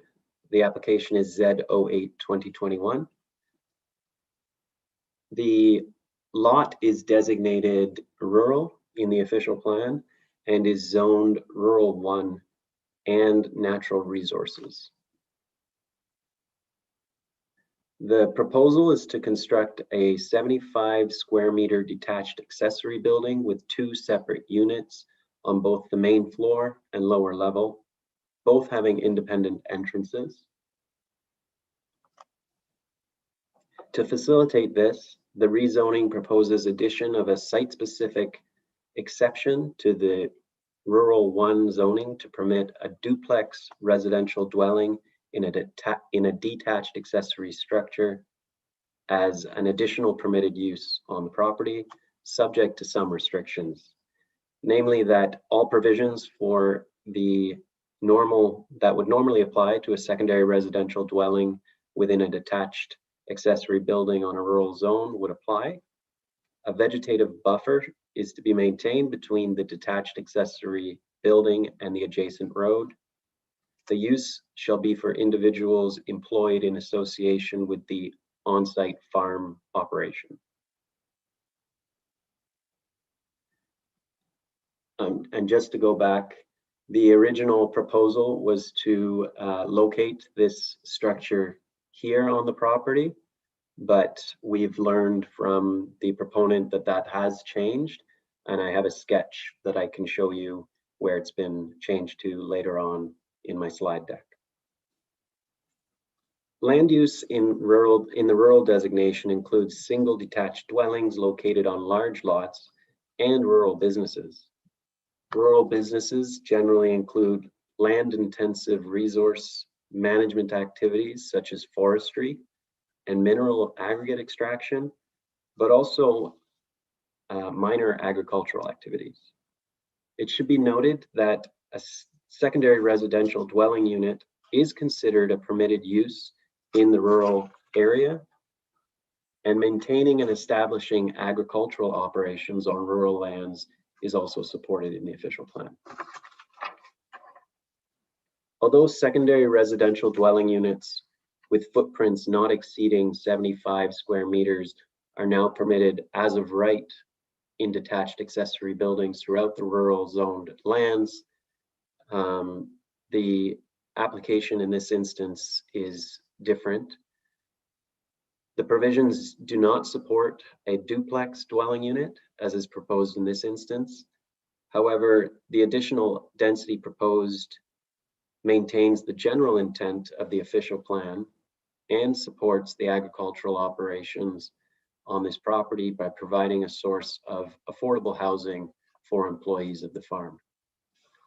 The proposed provisions listed will ensure that the duplex dwelling will be used by farm hands and will follow the same provisions applicable to secondary residential dwelling units in accessory buildings. And these would relate to the size of the building, so no greater than 75 square meters in footprint. The location on the lot, so it has to meet all yard requirements and maintain all zoning provisions such as parking. So given the large size of this lot, the accessory use can be accommodated on the property outside all natural constraints and appropriately maintain rural character and yard requirements in this instance. Here are some site photos. There are several buildings on the property.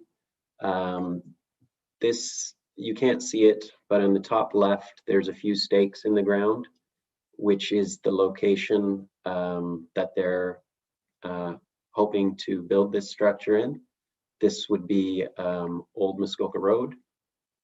There's a garage associated with the dwelling. There's a drive shed. There's a old trailer that's been, I don't know what you refer to it as, but cut in half and joined together, and it's used as a storage building. And there's a large barn, but I don't have a photo of it. And then there's the dwelling.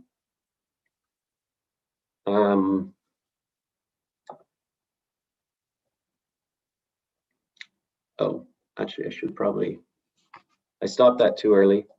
I'm going to go back to that.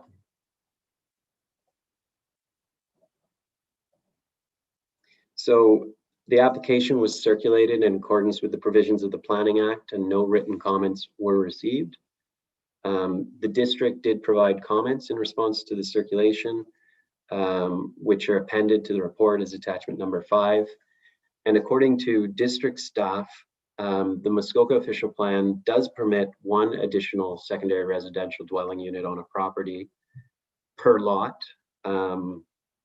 And so what's being proposed in this instance does not conform, but they did note that since the approval of the Muskoka official plan, the Planning Act has changed to allow for someone to build a up to 2 single or secondary residential dwelling units on a property. So one associated with the primary dwelling itself, and one in a detached accessory structure. So they did note that that's possible.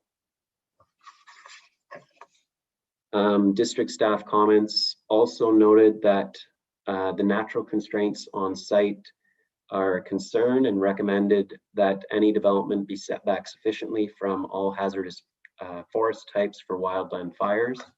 And this is shown in orange, and well, that's red and orange on the property. All wetlands, which are shown in this kind of hatched sort of blob, green blob, and then all water courses also. And the water courses on site are associated with the natural resource zone on the property. So it should be noted that the natural resource zoning on the property is not changing as a result of this application. It's only the rural 1 zone that will have an exception added to it to allow this. So there's no concern about encroaching on those features, and our zone land are subject to site plan control. Further, the portion of the property to which the site exception does apply is currently the farmed portion, and we wouldn't apply it to this portion back here. So the development will be set back sufficiently from all natural constraints of concern identified by the district. It is noted that the applicants provided a letter, and that was shared following the finalization of this report, and that was shared with the planning committee, and it was in response to some of district staff's comments. The application appears to conform with the policies of the town official plan and be consistent with the provincial policy statement. Therefore, staff are recommending that the application be approved. And I'm here for any questions you might have. Thank you for that, Richard. At this point, I will ask if the applicant is here, would like to comment on the application. The applicant or their representative are reminded to use the raised hand button or press *9 on their telephone to indicate that they would like to address committee. And Chair Alcott, I can see one hand raised, so I will move them into the meeting now. As a reminder, please have your microphone and video, if possible, turned on before you begin speaking, and please confirm your name and mailing address.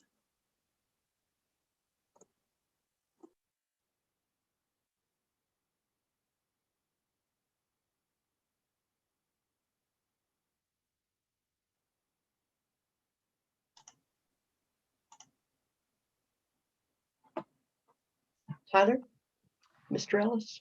Yes, thank you, Madam Chair and committee. Thank you for reviewing this application today. You have read, or I've provided a letter to you describing my intent for this build.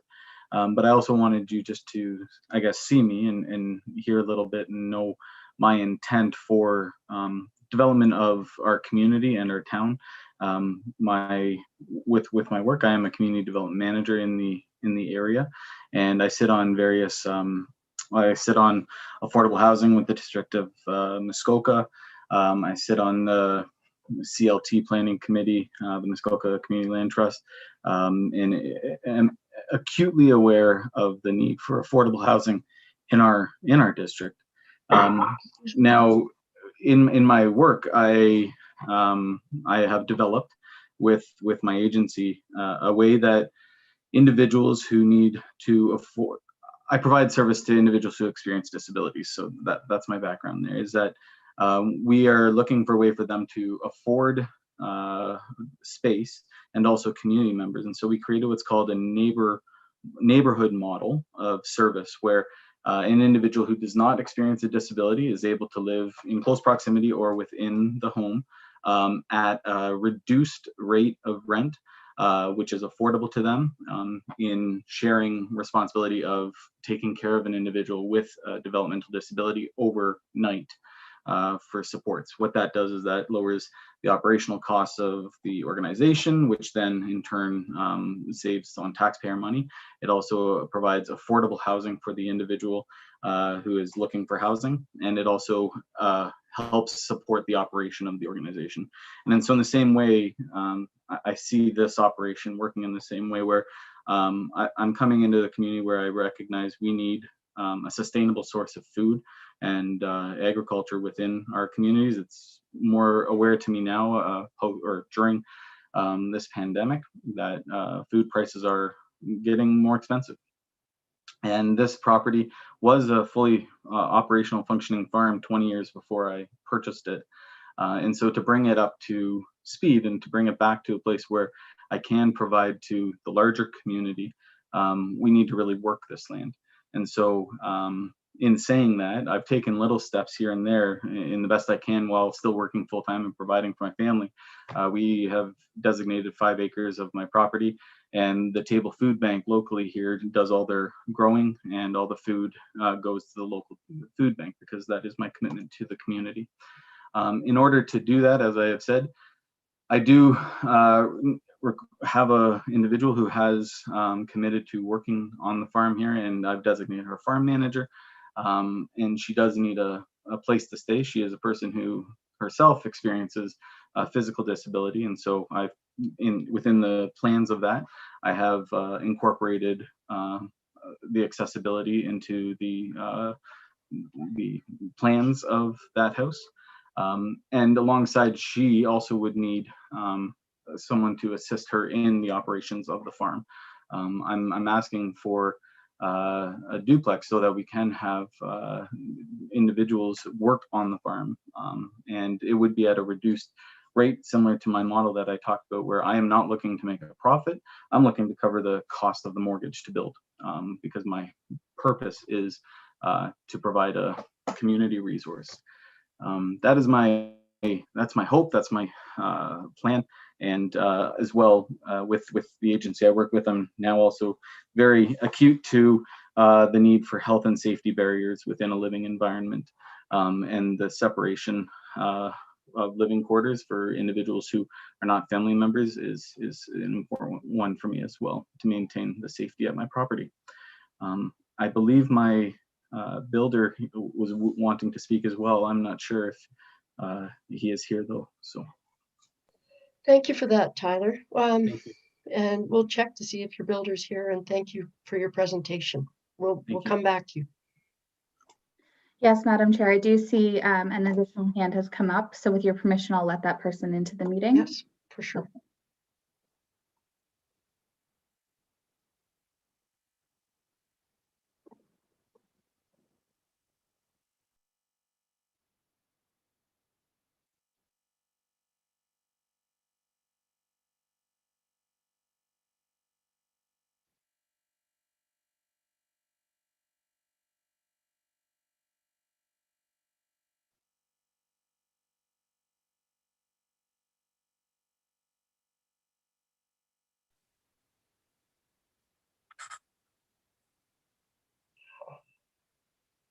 Seeing a name.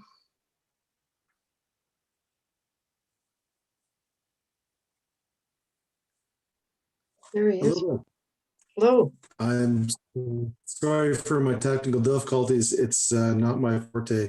I work with my hands and not with screens, so I apologize for that. Thank you, Richard, Madam Chair, and Council, for allowing us this time to come to you and to bring the concerns of the Ellis family to light, and trying to help the community and give back as best they can.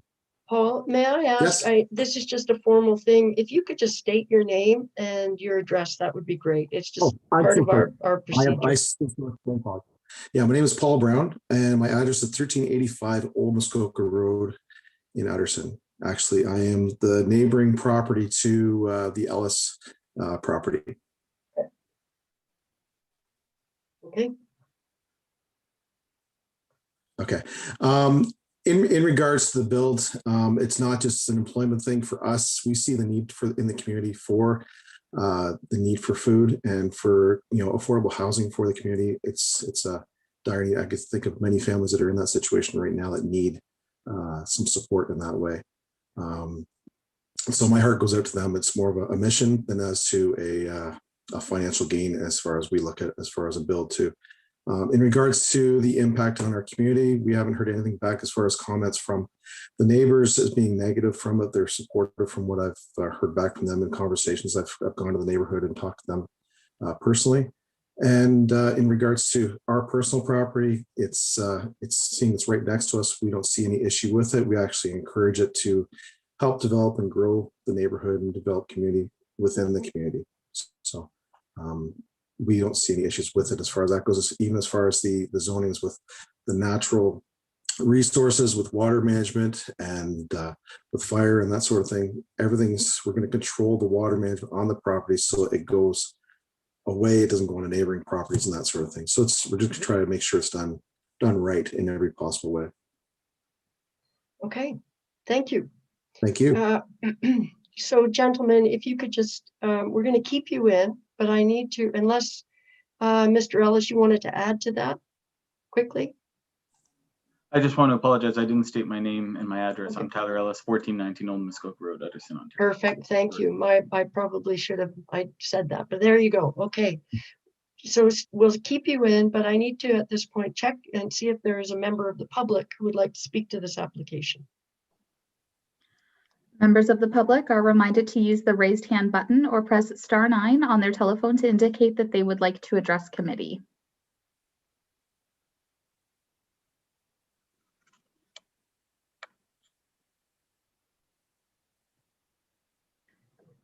And Chair Alcott, I can confirm there are no hands raised. Okay, thank you for that, Sam. So before I ask members of questions or comments, I do want to say it was music to my ears, Mr. Ellis, when you said you were part of the district's housing task force. As chair of that, it's great when I see people I think, oh, I didn't know, and so really terrific. Thank you. And I do have a motion moved by Councillor Wiebe, seconded by Councillor Fitzgerald.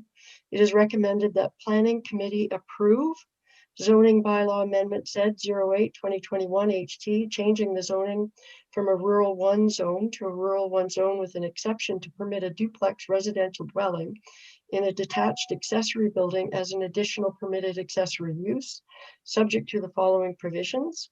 All provisions for a secondary residential dwelling unit within a detached accessory building on rural zone lands shall apply.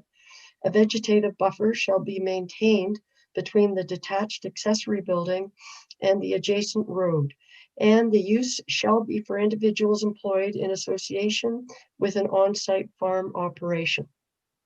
So with that, if we could go back, I would ask if there are questions or comments from committee. Yes, Councillor Stone. Thank you. Through you to Richard. Is this building going to have its own access onto the road and considered totally separate? Or is it part of the actual farm? Thank you. Good question through you, Madam Chair. It's my understanding that there will be a separate access provided to this unit from Old Muskoka Road. And it would be, if you remember the photo I showed you where I was alluding to the fact that there were stakes in the ground, it would be almost directly in front of that. There was a site plan that Mr. Brown provided that I neglected to show you, and I can, that shows this. So if you'd like, I can provide that on the screen. Sure.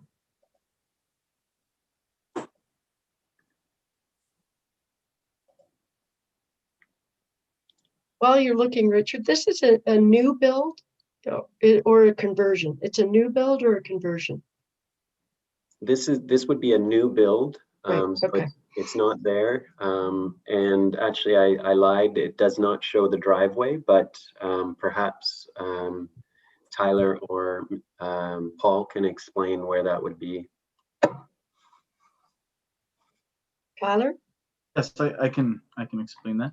There is there is a driveway already there, and that's how our tractors access that field. And it was there before I got there, and so it would just be a natural inset from that driveway. So there is a driveway there. Yes.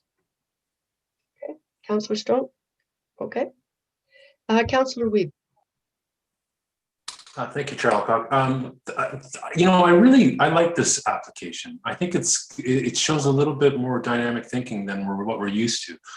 So I really appreciate it. My original question was going to be, how do we make sure that should you sell the property, let's say in 10 years, that we don't suddenly have a duplex Airbnb on our hands that kind of is incongruous with what the intention was. So I think in the report, it actually showed what the constraints were built into it. So I think that answers my question.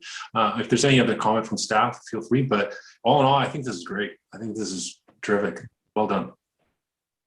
I'm assuming I shouldn't answer on your behalf, Richard, but the fact that there's a condition, the use shall be for individuals employed in association with an on-site farm operation certainly gets to that point about the Airbnb, Councillor Reid, right? I think, Richard? Yeah, and I would just like to add, so and thinking outside the box is not always easy for planners. But what I liked about this is that it was for people employed on the farm, and we do have policies that support agriculture in the rural area. So that's what I felt and staff felt we'd be able to throw our support behind it, because it's we can restrict it to tenants that are employed by the farm. So that's what we felt it had going for it. So I just wanted to point that out to make sure that that was clear. I just want to say, I think it's really thinking outside the box. If you look at during COVID, some of the issues are in other farming communities where the workers on some of the farms there are living in appalling conditions. So you're out in front here, Mr. Ellis. Thank you. Councillor Weeb, did you have a follow-up? Yes, if I could just follow up quickly. I'm also presuming that potentially in the future you'd be engaging in the wolf program. And I would also say one final comment, which is this isn't that new an idea. This is kind of how it used to be. So that's why we probably agree. So. All right. Are there any questions or other questions, comments? Seeing none, I am going to call the question. All those in favor? Carries unanimously. Thank you both for your presentation today. Really appreciate it. Thank you, everyone. Thank you. Tyler, one last question. Are you a member of the Muskoka Good Food Co-op? Good Food North Co-op? I am not. I tried going on to it 6 years ago, but I didn't have an operational farm at that point to do that. But I would like to revisit that. Oh, okay. Good. Absolutely. Thank you. Thank you. All right. Sam's going to move both of you out. Thank you. So that's our last public application. So that now that all comments have been received, I declare these public meetings respecting the above applications to be concluded. We will now move to the non-public portion of the meeting. If the applicant or their agent wishes to make comments regarding their application, please raise your hand after the staff presentation. I do know that we have had one deputation request with respect to the first application, so we will be hearing that.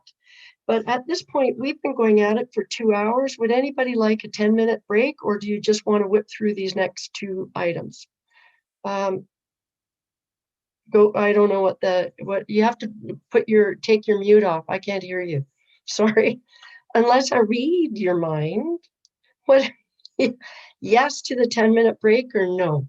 Just go no. Take Yes. 5. Just 5-minute break. Okay, and water. It's 3:03, so that means 3:08. Okay. Okay.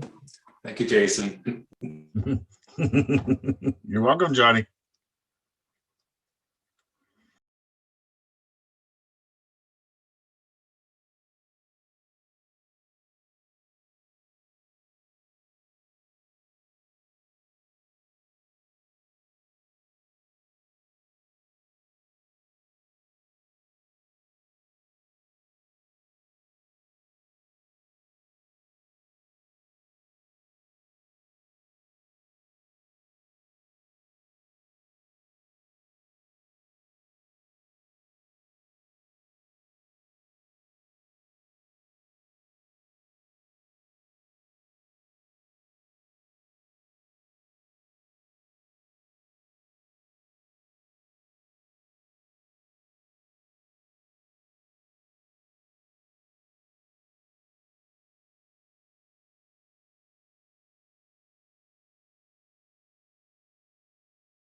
I'm back on time, Mr. Stone.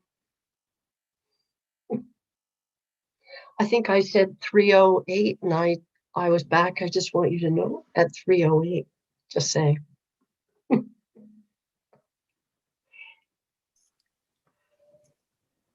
Okay. That's some M&Ms. Hmm? I'd share if I could. Okay, are we all back? Our mayor is not back, but I'm sure she will be any second. So I'm going to suggest we have most of committee, and it is 3:09. So I think we should start. Richard, you're up next with the Z03 2020 HT, Wheeler and Griffin.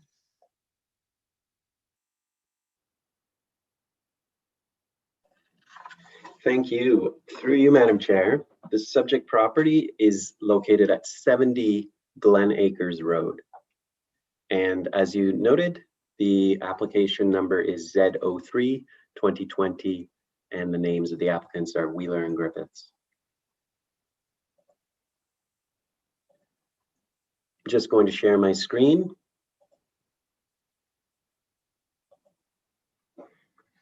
And for some reason, every time I do, my image gets all messed up, but we'll try anyway.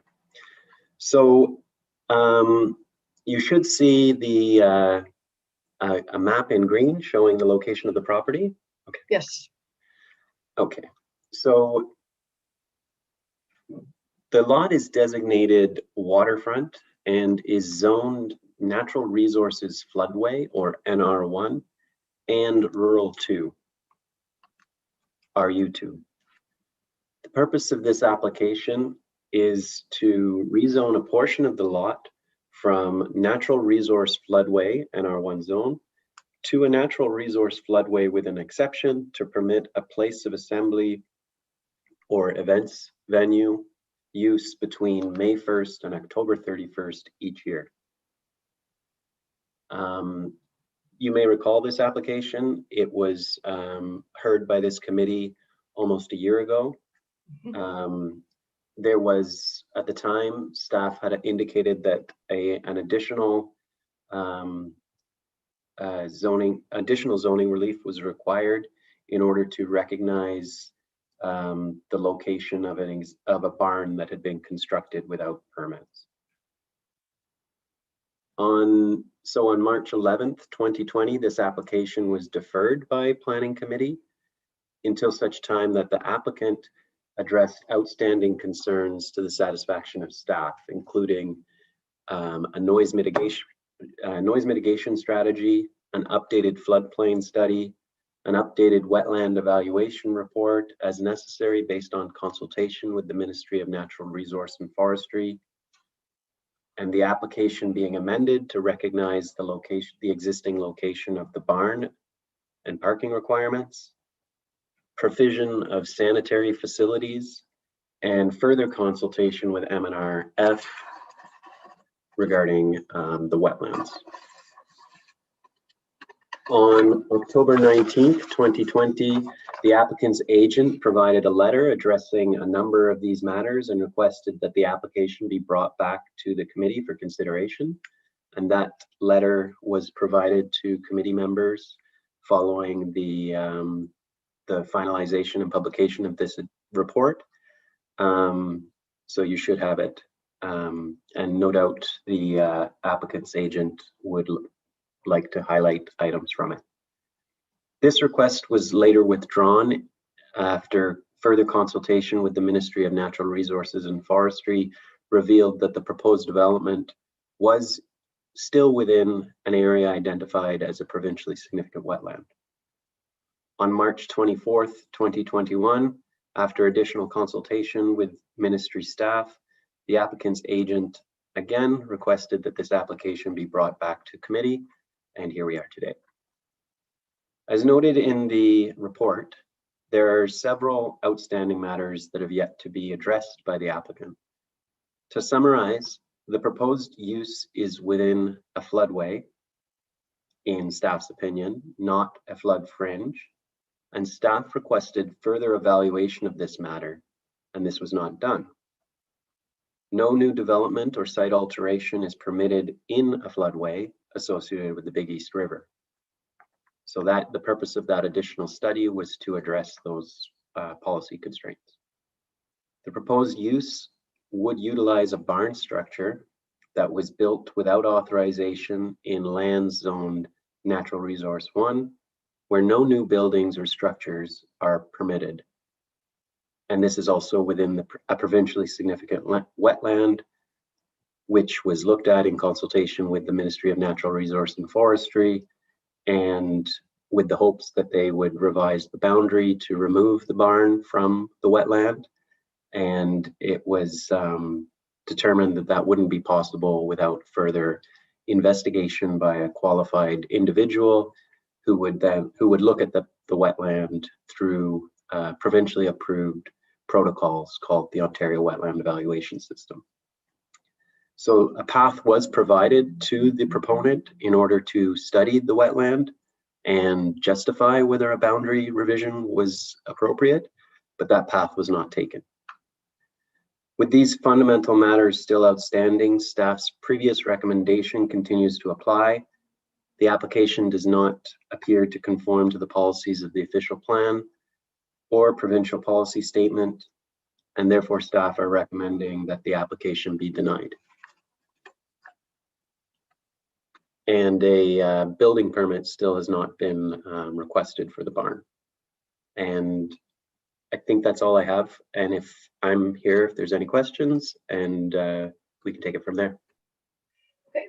Thank you for that, Richard. I believe that this is where Wayne Simpson has asked to make a deputation. And I believe the Wheelers are here with him. So I will ask Sam, do your magic. Thank you, Chair. I do see one hand raised, so I will move them into the meeting now. As a reminder, please have your microphone and video, if possible, turned on before you begin speaking, and please confirm your name and mailing address.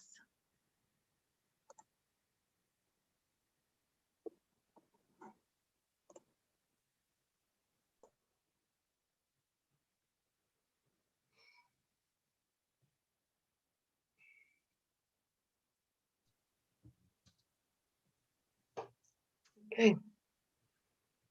Welcome back, Wayne. Thank you very much, Madam Chair. I was hoping that Doug and Gail Wheeler would be able to join us, and I think they're experimenting with their first venture into Zoom technology, so they might raise their hand and want to join. But I do appreciate the opportunity to speak to committee. It's been a long time, and there's a lot of paper. I was thinking I should say that we're flooded with paper, but I don't want to get your mind set on floods. The application, firstly, I would repeat that the farm has been there for more than 50 years. It's a legal non-conforming use. When the farm was established, all those lands, including the wetland area, were all zoned to rural. And the barn, the horse barn that was constructed is an integral part of the farming operations. The old barn that is on the property is not suitable for housing the number of horses. They're Belgian horses, and so there was a need for a new structure, and the structure was constructed, and other matters with respect to building permits and can be dealt with separately. But in terms of the zoning application, the intent was once the barn was constructed, it was never intended to be used as a private events venue, but as soon as it was constructed, people saw it and thought it was pretty spectacular, and it was a great venue for things. There's obviously a demand for it. So the Wheelers continually get requests from people looking to use it, again, during the summer months, May through October, and not during the flood season, as it were, the freshet or winter months. A number of letters of support have been provided to the committee, both previously and in recent weeks. And so there is still a strong interest and a broad interest in the community, both from people who would want to use the facility and those who would want to provide services to users of the facility. I would like to just focus in on the two most important matters. One is the flooding issue, and then secondly, the wetland evaluation. I'd like to point out that a year ago, just a little over a year ago, the District of Muskoka engaged Hatch Engineering to conduct a reevaluation of floodways, floodplains in Muskoka. And the purpose of that study was it was described as the sole purpose of the updating the flood risk mapping was for particularly vulnerable portions of the Muskoka River floodplains. The Hatch study did not look at this particular property in terms of trying to establish any new flood limits at all. It focused its attention on the river valley itself, the Big East, and the corridor of that. Where this property is the flood line, the flood fringe line, which is the two-zone approach down the river, the flood line and the floodway, flood fringe and floodway lines just simply meld together at the base of the big hill that's adjacent to the farm. So there was no attempt to differentiate between what is floodway, what is flood fringe. And so we had Dan Duke Engineering look at that, and Dan's conclusion was that that it was floodplain, that there was a flow velocity of 0, and the property would not be subject to any effective flow of the Big East River. And as such, the structures built in the flood fringe would not be at risk for any scouring or erosion effects from a flood or at or near the regulatory flood elevation. And the primary purpose of the flood regulations is to prevent the loss of life and property damage and social disruption in the event of a regulatory flood. Again, we contend that the property is suitable for the intended use. Again, in terms of the private events venue, it's only during from May to October, so we're not concerned about floods then. And Mr. Duke did give his opinions that on a few fronts. One was that any storage volume of capacity, that water capacity that was displaced as a result of the construction of the barn could be offset by the excavation of additional volume of land nearby. And so that was one recommendation. Again, he said that there's a 0 velocity from the flood waters. And he also said that the dead weight of the barn above the regulatory flood elevation would resist any uplift force, and therefore the barn itself could withstand any flood waters going on in the property. And of course, the wheelers, their primary intent would be to secure the livestock, the horses that are in there, and they have no issue with that, and they've never seen a flood that would have had that sort of level of impact. So we believe that the flooding, we confess that it is within the floodplain, but we don't think the extent of the flooding would be such that it would interfere with the use of the barn and also the summer use of the barn for a private events venue. The second issue was the provincially significant wetland. And you may recall that the Wheelers engaged Richard Keevil, who was formerly a Ministry of Natural Resources staff. He's retired, but he used to be a wetland evaluator with the ministry. And in his opinion, seems to be very obvious when you look at the property that the area of the horse barn and the paddock area associated with that, it's high and dry. It's not within the area of the wetland at all. And he drew that conclusion that the line that was drawn by the ministry, both in terms of the official plan mapping and also, which is really, I think, where this problem is carried forward, it was incorrect. The official plan states that the information on these schedules may be erroneous, inaccurate, and misleading. And so, we shouldn't necessarily rely entirely on the schedules in the district official plan. In our opinion, the PSW, the boundary of the PSW is beyond where the barn is. We did negotiate or did have discussions with the Ministry of Natural Resources. They did offer up the suggestion that the Wheelers could incur the costs of having somebody do an evaluation, a qualified person, in their opinion, to do an evaluation, and that would be a first step in their opinion, but it was going to cost a great sum of money, and the Wheelers thought, well, it's so obvious that there is an error. why can we not just get the Ministry of Natural Resources biologists out on site to look at it? But the biologists, they refused to have the biologists come out on site, I think due to budget issues or concerns like that. So there was further discussion between Mr. Wheeler and Norm Miller's office to see if we could prompt the ministry to look at this more seriously. Coming out of that finally was an acknowledgement in September of 2020 by Adam Wakefield, the manager of the district office in Parry Sound.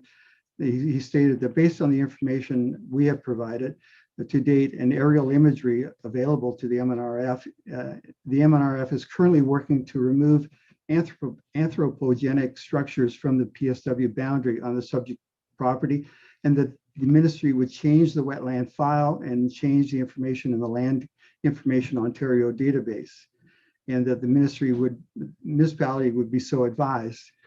So our expectation when he made that statement is the acknowledgement of the fact that there was an error and that the anthropogenic structures would be removed. However, when we look at Appendix 2 to Richard's report in the agenda today, you will see how the ministry's adjustment really was simply jogging the line around immediately outside the building wall for both the house and the barn or the garage that's adjacent to it. So they've basically created an island that has a garage and an island with a house on it, and really made no earnest attempt to delineate the property. They totally ignored the barn. They totally ignored the shelters that are there for the horses that are in the paddock area. So we were quite disappointed with that.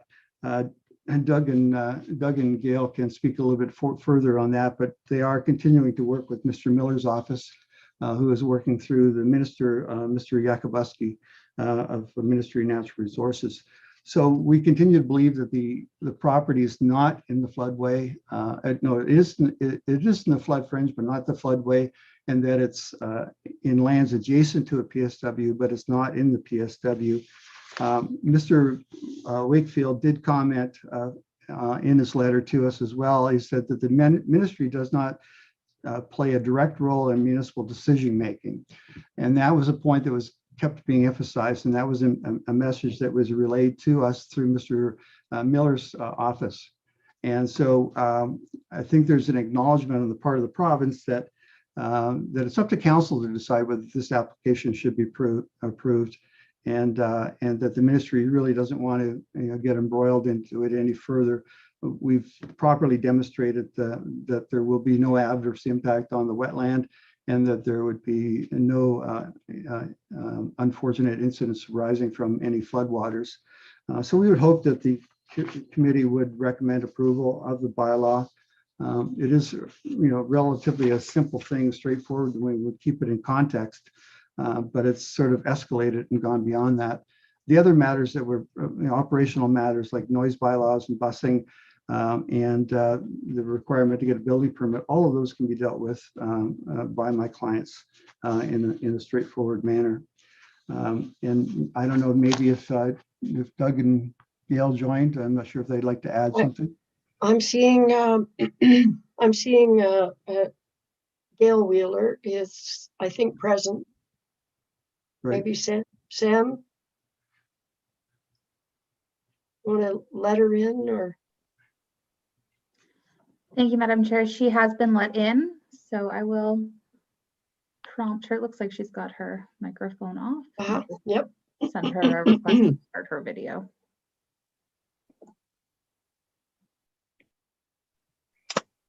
Oh. Hi, it's Doug Wheeler. Okay, great. You're here. You're in your car. Yeah, no, we're downtown. Okay, perfect. As far as the ministry, Norm is going to continue on talking. Oh, it's Doug Wheeler at 70 Glen Road, Huntsville. As far as the ministry, I talked to Norm Miller's secretary, and they are going to continue on, even though if you pass this, to get the PSW changed back to where it should be, where Richard Kevo did his line and stuff like that. We've sent all the information to Norm Miller's office about that. and they're going to continue on to get that change back around again. And I don't know what else to say. No, that's fine. Okay. Like it seems like the PSW is the big problem here. And as far as waterfront, we're not even on the water. I don't know why we're zoned on the water, but we're not even close. The river is on the other side of the road. It has nothing to do with us. So I don't know why we're under waterfront property, but. Okay, thank you for that, Doug. Well, was that it for your comments, or? Well, we've had lots of people call us about hiring them and everything else. Like it's just been every day that somebody's called us and said, you know, we want to work there, or we want this to do this, and it's just been ongoing. It's just, I don't know what else to do. Been a farm for years. You know, in our sleigh ride business, it brings in people, so many people, and the wedding business is going to bring in a lot to the community. Thank you for that. I will, if that are we'll just, if you could wait, stay in the picture, as it were. Yep. And at this point, I believe that's it from you too, Wayne. Yes, Madam Chair. Okay. All right. So I do have a motion, and I'm going to read it, and then I will turn it over to committee for questions. All right. Okay. So I have a motion moved by Councillor Armour, seconded by Councillor Fitzgerald. It is recommended that Planning Committee deny zoning bylaw amendment application Z03-2020 HT. And thank you, Julie. My apologies. I should have let you put that up, but I read it in the meantime. So I'm assuming there are some questions, since there's a lot of information in this file for sure. And I'm turning it, are there any? Richard, would you like to comment? You have to take the barn down.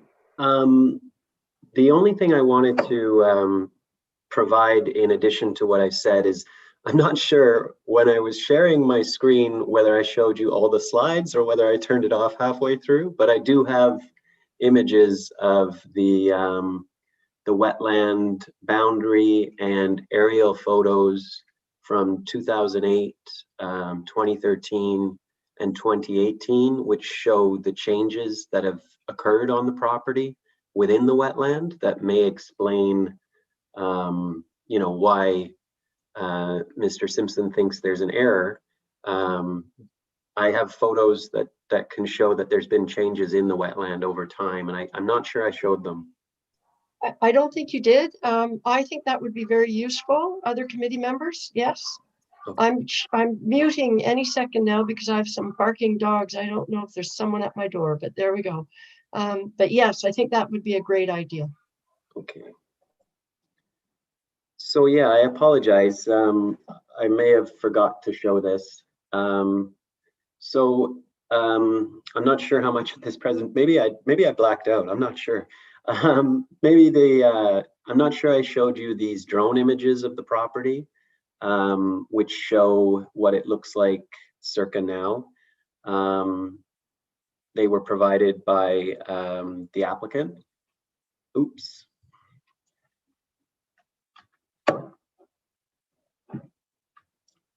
The 2008 aerial photo with the PSW superimposed shows that there was wetland on the property located in the vicinity of the barn. In 2013, it looks like areas were cleared within the wetland, and I could bring your attention to this area here. And in 2018, it looks like additional areas were cleared and additional structures were built. And of course, none of these with permits, and the barn that's at issue today is, and should be recognized, is in this location. So when MNRF looked at this, I think what they agreed to do was modify around the anthropogenic areas that had approvals, and areas that didn't, they shied away from.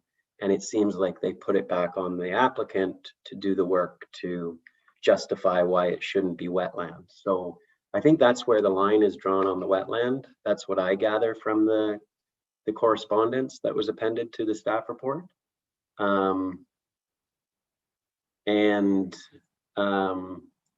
Just to show you two other maps, this is the zoning for the property. So the NR1 zone is the floodway mapping that was taken from the Big East River study from 1989. And then the areas outside the floodplain are zoned rural 2. I'll just note the reason it's in the waterfront designation is just because the lands are within 150 meters of the Big East River. So we have policy that says if you're in proximity to the Big East River, you're designated waterfront. And this is floodplain mapping from that 1989 study. And it was colored just to show the difference between floodway areas, flood fringe areas, and the orange outline, which is the regulatory floodplain as identified by the engineers in this instance who were working for the ministry and Environment Canada way back in 1989. So I don't think it's true that the property does not have floodway identified. The property definitely has floodway identified. And what we were asking Duke Engineering to do was to consider this mapping appropriately and to explain why he thinks it's flood fringe in consideration of provincial guidance for the mapping of flood hazards, which say you're supposed to look at not only the velocity of flood water, but also the depth of flood water. And in this instance, according to the surveys done by Duke and according to this 1989 floodplain mapping, the area that we're looking at are subject to approximately, well, over 1.2 meters of flooding. And kind of the magic number for what's unsafe is 1 meter. So it exceeds that. And that's why we were questioning, why did Duke Engineering think it's flood fringe as opposed to floodway? And we never heard back. And I think that's all I have. Okay, thank you. That was helpful, Richard, for sure. So questions or comments? There wasn't a lot to the motion, but questions or comments from committee? Councillor Stone, followed by Councillor Fitzgerald. So it seems like there's lots of information that we were asking for that hasn't even been addressed. But before I go there, do we know what happened during the big flood in 2013? And what the property looked like then? Right. Richard? Well, I wasn't around here in 2013. And I'm not sure, maybe Kirsten, you might know, from time to time during freshet events, we go around and take photos. I'm not sure if this was a property that we looked at in the past, Kirsten? Or we don't know, It was more, we've taken pictures of other properties that we know potentially would flood, but this wasn't on our radar at the time for review. So. All right, thank you. So to follow up with the beginning of my question or statement was simply there's way too many outstanding things that need to be addressed before it should come to committee. There's parking, noise, the barn safety, septic, and washrooms. For all this potential, I love the idea, and I hope they can get the work to get it up and running. But there's too many questions for me to go ahead right now. Councillor Fitzgerald. Thanks, Chair Alcock. Yeah, I would love to support the application, but I have to agree with Councillor Stone that there's too many outstanding unknowns. So, get the ratings for the floor system on the barn. Can it be suitable for public use?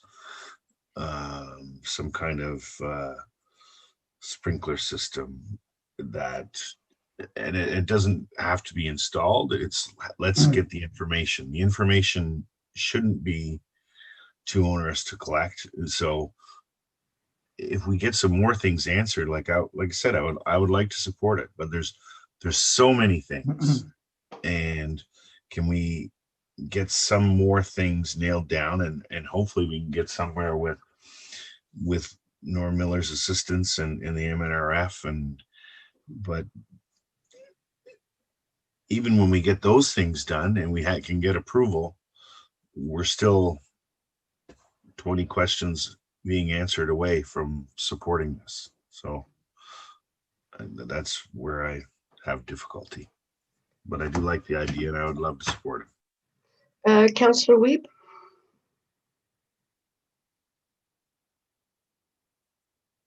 Thank you, Chair Alcock. Sorry. Yeah, I kind of, my thinking is kind of along the same lines. I first and foremost for me is that the building permits haven't been addressed. So in my mind, that's first. To come to committee without that in place after a year of this discussion, I think is kind of offside. And so I'd like to see that rectified. And so my follow-up question in kind of that vein or that spirit is, can staff answer me this question? How is it that they've gone back and forth through this process, but this application is before us with your recommendation to deny it, and yet it's still here? So I can't quite square those two things. So it'd be great. Kirsten or Richard, would you like to respond to that? Well, I can try to respond without muddying the waters too much, but I guess there is a somewhat of a chicken and an egg here. So the application's in to address the zoning. The zoning is kind of an insurmountable obstacle at this point for the building permit, because technically we wouldn't be able to issue the building permit unless we addressed applicable law. And the applicable law in this instance says that we're not allowed to build, or you're not allowed to build a structure in the floodplain if it's a floodway. So we were working on it, because there was an application in the works and we thought it was moving forward. We were working on it kind of in good faith that these issues would be addressed. But I guess we're at a point where maybe the discussions that Councillor Wiebe is asking us to think about, we have to think about a different approach. But I guess that would be my best answer. And I don't know if Kirsten has anything else to offer. Okay, thank you for that. And Wayne, you've had your hand up for a little while. Do you wanted to respond to a couple of things? Yes, if I can. I was going to call you your worship. Maybe one day. No. Okay. Not in this lifetime. That's Not for sure. lifetime. Okay, appreciate that.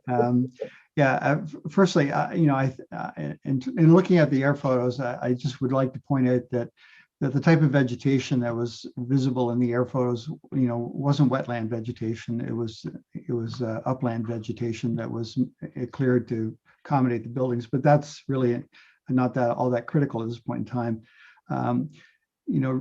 I think it would be best if we could maybe ask the council or committee again to defer. We have clear direction.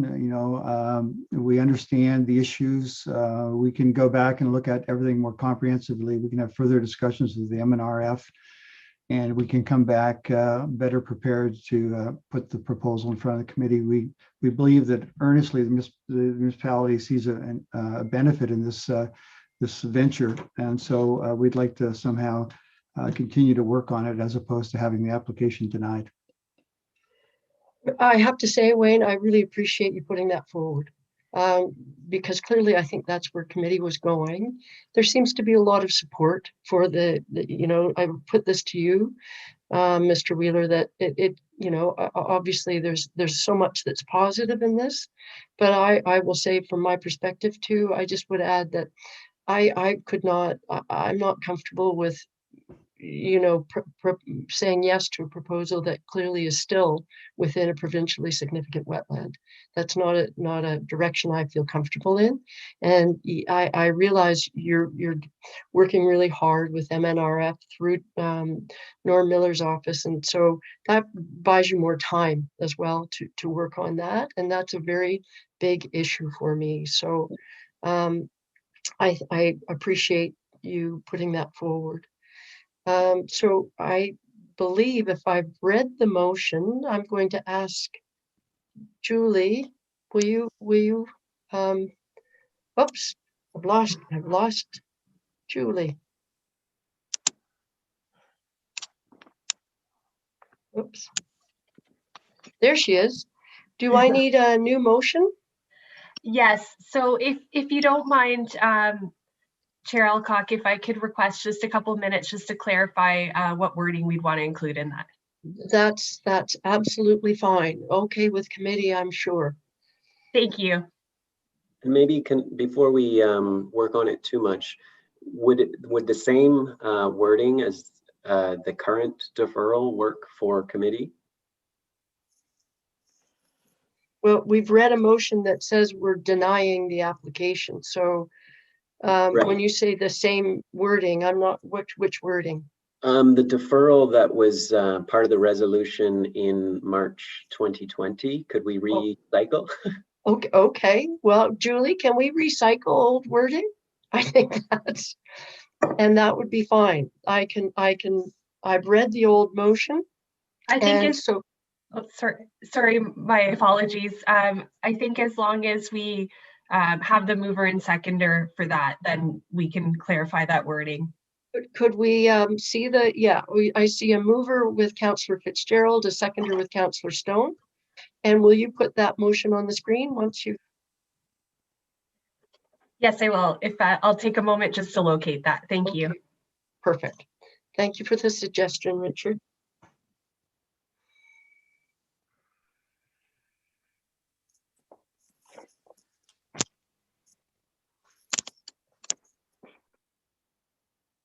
Councillor Stone, is that a hand up, Councillor Armour? Yes, then I'm going to go to you first before Councillor Stone, because I think you had that and I wasn't paying attention. Apologies. Yeah, this is a quick question. I don't know who this really is for, but if we defeat this now and deny this claim, can they not just come back with a new proposal with everything in place for us to make the call on? Like, how long is this going to sit on the books before we actually get there? I think what I'm hearing from committee, it seems to me that I think that there's some appreciation for the ask that it be deferred as opposed to an outright denial at this point. I think there's a benefit to that. Maybe who can speak to that? Maybe Richard, would you comment on that? Or Kirsten? Thank you. I will do that because I think Richard is helping with the resolution. In this sort of a situation, the appellant or the applicant has the opportunity to appeal a no decision of a zoning amendment after a certain number of days, which obviously we've surpassed because it's been a year. However, if the applicant never comes back with any of the changes requested or never requests to have the application heard by committee again, there's really it really doesn't make any difference from our perspective if it's an open file or not. So it's just the potential for appeal is there, but it's been there for, I think, let's say about 6 months now. So. And we did have a specific request from the applicant's representative to say. It would be difficult for someone for the LPAT, I think, to review it and say, no, it doesn't have outstanding information still. So, does that help clarify at all? Councillor Armour? Yep. Yeah, I think so. I just thought that maybe if we denied this application and then when they get all their ducks in a row, they can bring it back a full application with everything, you know, all the boxes checked. But I guess this is one way of doing it also, I guess. So. Councillor Stone?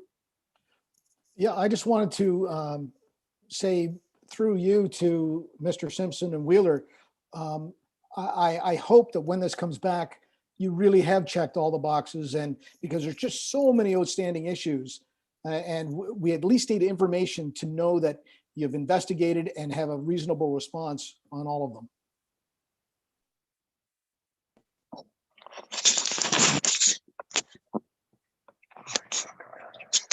All right, Julie, did I see you? Yeah, you're putting, okay, I had a moved by Councillor Fitzgerald, seconded by Councillor Stone. It is recommended that the matter of zoning bylaw amendment Z03/2020 HD be postponed until such time as the applicant has addressed outstanding concerns to the satisfaction of town staff, including a noise mitigation strategy, an updated floodplain study, an updated wetland evaluation report as necessary based on consultation with the Ministry of Natural Resources and Forestry, the application being amended to recognize the existing location of the barn and parking requirements, provision of sanitary facilities, and further consultation with the Ministry of Natural Resources and Forestry. Is that, yes, Councillor Armour. Thank you, Madam Chair. I'm just curious, should we have something in there in up-to-date current building permits for the barns, et cetera, that are there that didn't have permits?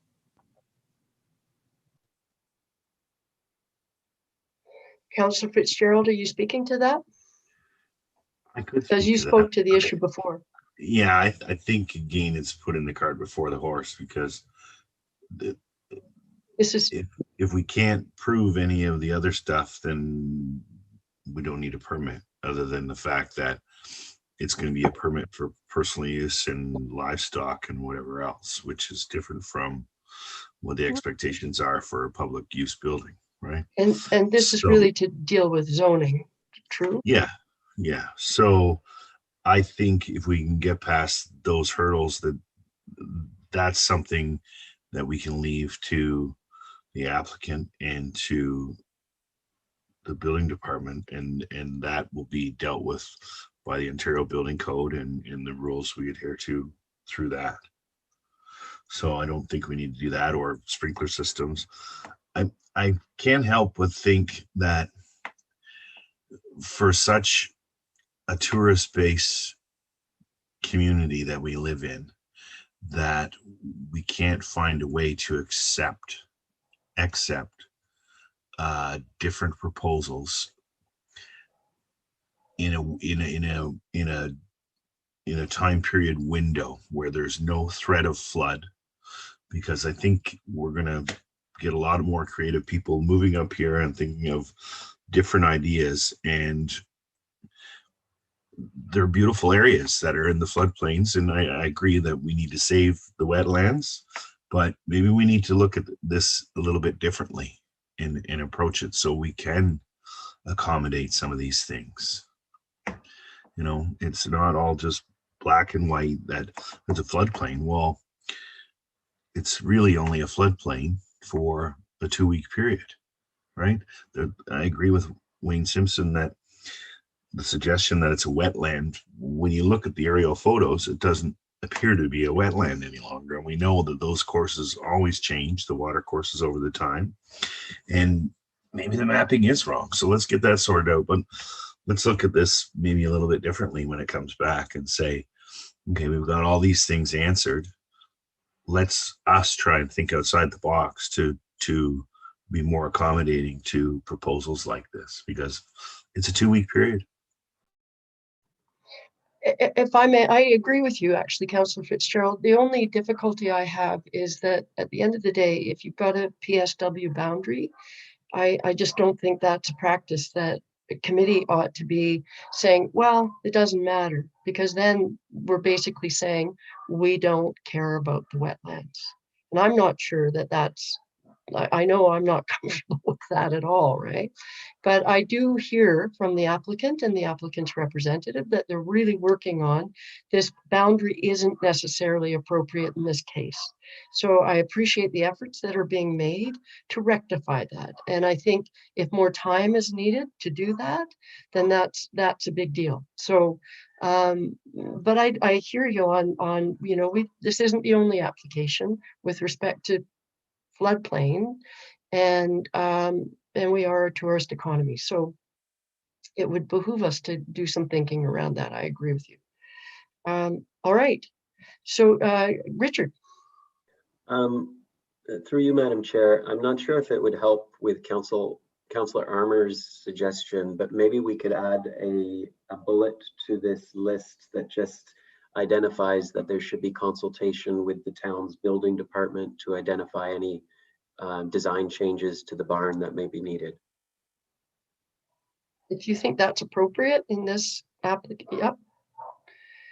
Councillor Armour, is that adequate? Yep. Okay. So, Julie, have you added that wording? Sorry, Julie. What I'll do, why don't I share it on the screen if that's okay, and then Yes, we can add what you'd like to see. Yep.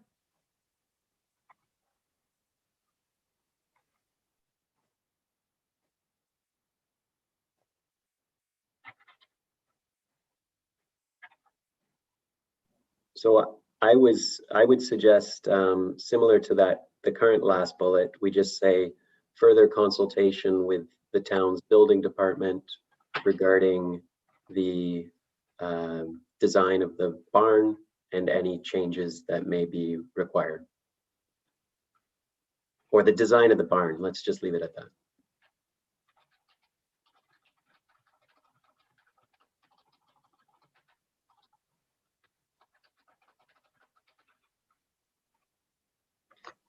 There we go.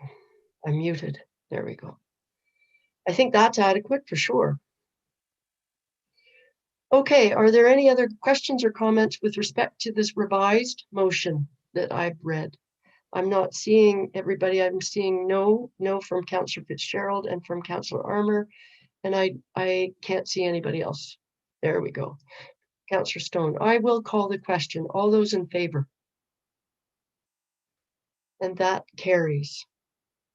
Thank you so much, and thank you for everybody's patience on this file. We'll get there. Thank you, Mr. Wheeler, for joining us today.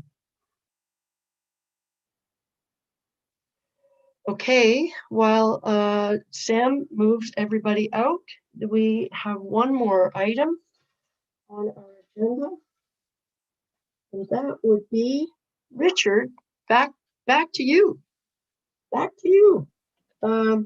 With OLAN 1235 Old Muskoka Road. Yes, thank you, Madam Chair. Through you, the application numbers in this instance are Z01 2021 and consent application B01 2021. The lot in this instance, I'll share my screen.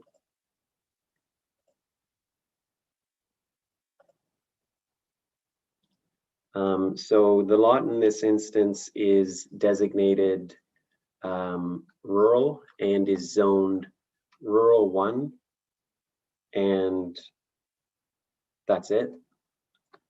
I may have a typo on the slide there.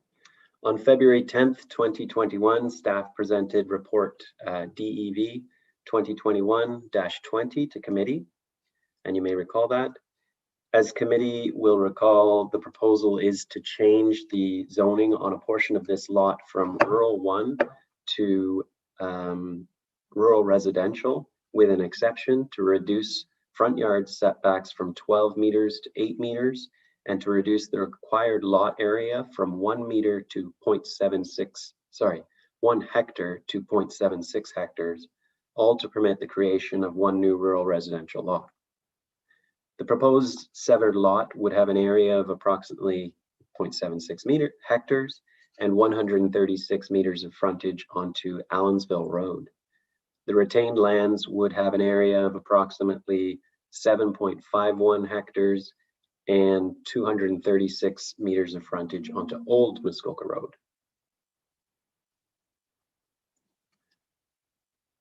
Staff's previous report recommended that the committee deny the applicant's zoning bylaw amendment request, as the proposed lot would be deficient in area given new lot requirements applicable to the rural area in the 2019 official plan. Additionally, staff raised concerns with the sloped nature of the site, which is mapped as in Schedule C of the official plan as containing steep slopes with 30 to 40% slope gradients. It was noted that slope hazard areas could constrain development potential on site, yet the precise boundary of this constraint area remained ill-defined. It was also noted that new lots containing significant slope hazard areas are anticipated to be larger than typically required, both to accommodate a suitable envelope outside of hazards and also to allow redundancies should slope failure occur or should alternate building or septic system locations be needed over time. After discussion, committee resolved to postpone decision on this matter to provide the applicant an opportunity to submit additional information relating to the location of slope hazard areas and associated setbacks. It's noted that a site evaluation report prepared by Harwood Engineering has since been submitted to staff, and it addresses slope-related concerns. Based on the technical review conducted, the author concludes that the proposed lot size, frontage, and building/septic envelopes are acceptable for the purposes of constructing a dwelling and septic system on the property. They conducted work to identify cross-sections, profiles of the slope, and they were able to pinpoint areas where the slope grade became steeper in these various profiles. And then they plotted those areas onto a plan to show how much room there would be on site. And I'm sure the applicant can tell us more about that. I had an opportunity to go out to the site, so I did take some site photos, which I can share with you. It is a rather sloped, well, it's got a very narrow envelope. You can see the slopes in the photos, and that's so that was wise to ask for this additional information. Although slope-related matters have now been addressed, I'd say, the proposed undersized lot is still a concern. To protect rural character and encourage growth that is compatible with the existing and planned rural infrastructure, as well as valuable natural resources and constraints common in rural areas, the official plan policies discourage fragmentation of rural lands into smaller land holdings that are difficult and costly to service and can result in increased conflict with other resource uses typical of rural areas. It's important to note that these policies promote fiscally responsible planning for the rural area and community as a whole by discouraging unsustainable development patterns, such as sprawl, and steering growth instead towards designated intensification areas where services and infrastructure exists or can be expanded in a more cost-effective manner to accommodate new, higher density housing options. It's also important to note that the 2019 official plan put in place these policies to appropriately redirect development in Huntsville away from rural areas. As the severed lot would have an area of 0.76 hectares, whereas the minimum lot area of 2 hectares is required in the rural area, the proposal does not appear to be in keeping with the requirements of the official plan. And just some more site photos.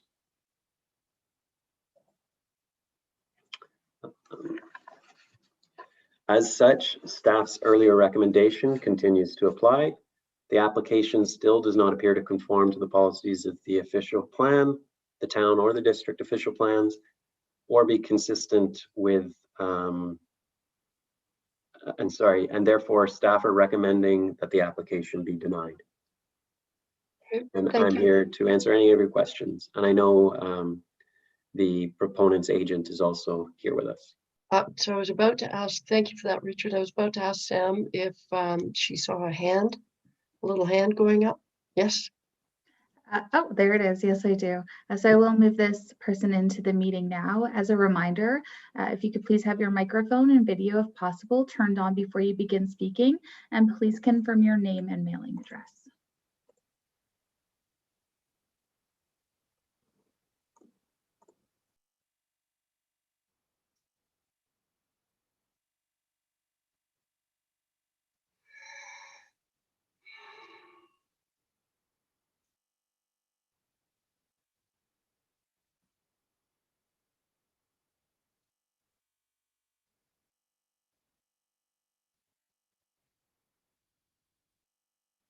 Let's see, Mr. Hines is joining us. Hello? Yes, hello, we hear you, we can't see you. Okay, just a minute. I'm new to this too. There you Okay, go. we're just seeing that, there we go. Now we see the whole head, your whole head. Thank you. So unfortunately, my planner is unavailable at this point in time in the afternoon. He had a previous commitment he had to attend. So Chair Alcock and Mayor Terziano and the rest of the committee, thank you for this opportunity again. I don't know how far we want to, where we want to start. If you want to go back to the beginning when Danny made his presentation about the actual size of the lot and why we felt that it could be severed with the back line similar to the other lots, and it did meet the size of the other lots and all that. I don't know whether you really want to go into all those details again. You know, Mr. Hines, I think you don't need to, only because we had that presentation before. So we've unless there's something that's new that you feel that we would be important for us to hear with respect to it being back at the table. No, and I think we probably want to make this as quick as we can. Time's getting late for you people. You've had a long afternoon. So the recommended postponement or the matter of the application be postponed for 1 month to allow staff to clarify the additional information required. And that additional information was really the fact in the first HE report, he was speaking about a 3 meter of total setback where it exceeds 30 degrees in both places, and yet when it was presented to the planning department, the planner used quoting from the last meeting at 3 meter vegetation buffer being maintained at the total slope where it exceeds 30%. So there was some confusion about, I think Mayor Terziano was concerned about where this 30% would start and why it should be protected by a buffer when the HE report was referring to 30 degrees, which is 58%. So without getting into all those details, we did have, without actually having direction from the planning department, I did authorize HE to go out and take these 3 profiles and draw them up and see where if indeed we did need a 3 meter buffer, and make a very accurate drawing, because I understand the 5 meter contours do not provide enough detail. And as a result of that, actually the new drawing that he provided actually shows more area than what the original drawing that was submitted. I understand the provision or the request that the lot where there are steep lots should be bigger to provide additional space for septic systems should they fail. And he did come up with an alternate site for that as well.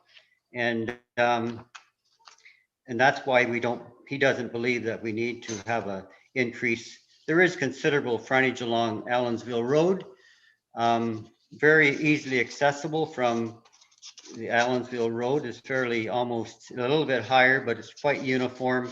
And as mentioned, there are several plateaus in there. I think he has actually addressed everything, and if anybody has questions on C1, which is probably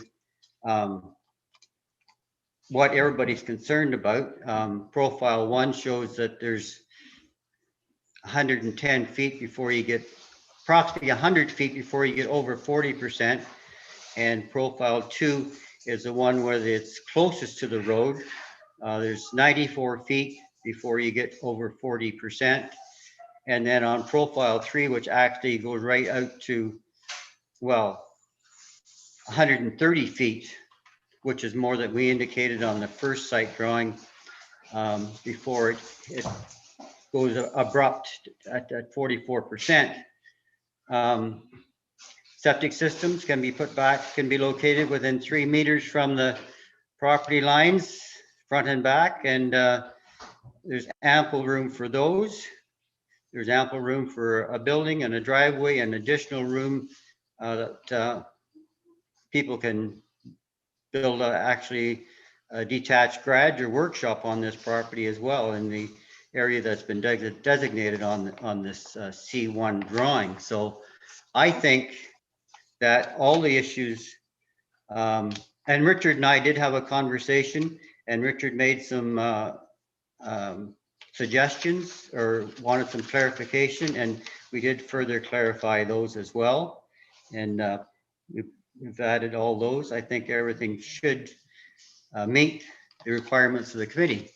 Okay, George, thank you for that. What I'm going to do, stay where you are. I'm going to read the motion, and then I can turn it over to committee, and they may have questions for you. Okay.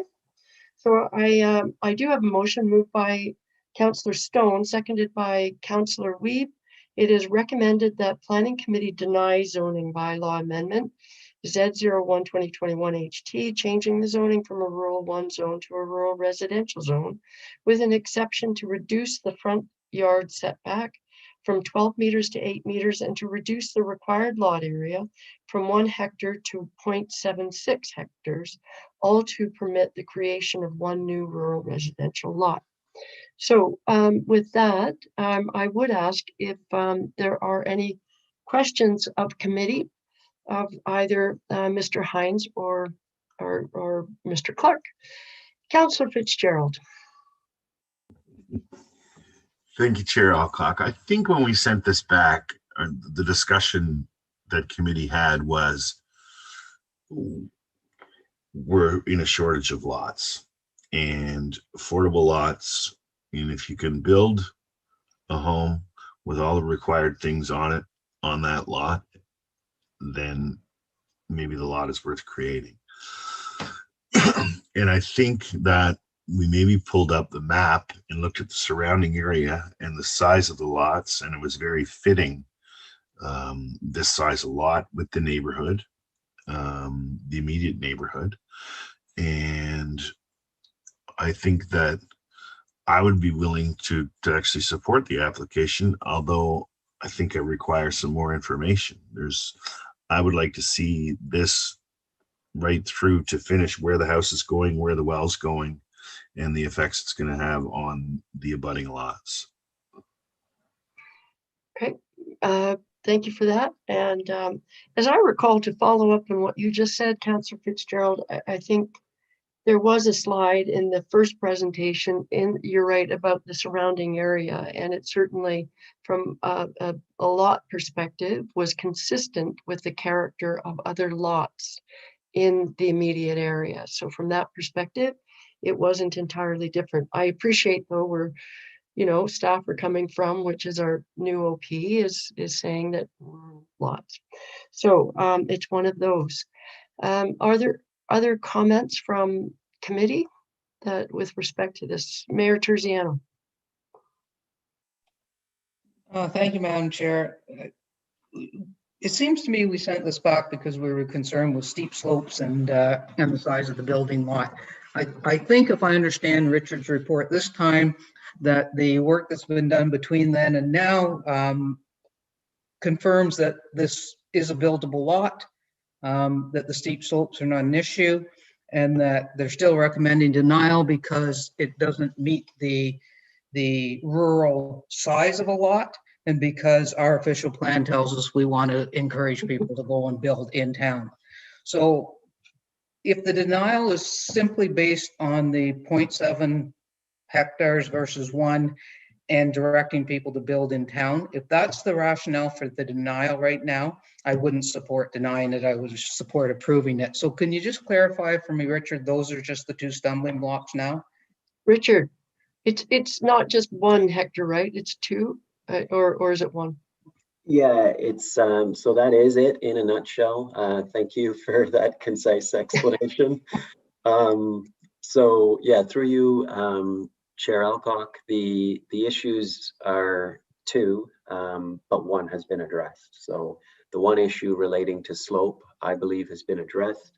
And to Councillor Fitzgerald's question, the report that was provided does give good detail about the building. It provides 2 septic locations, and I can show it if it helps.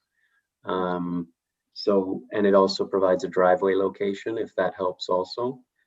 So that would mean, and I can show it, but that would mean it would boil down to the size of the lot in the rural area and the fact that it doesn't conform to the OP policies that were approved in 2019, which is 2 hectares is the lot area. So it's deficient by more than 1 hectare. So I guess just further to that, and I've just got to say that I respect our official plan. I respect that was just done in 2019, but this lot size is in keeping with the character of the neighborhood that's there.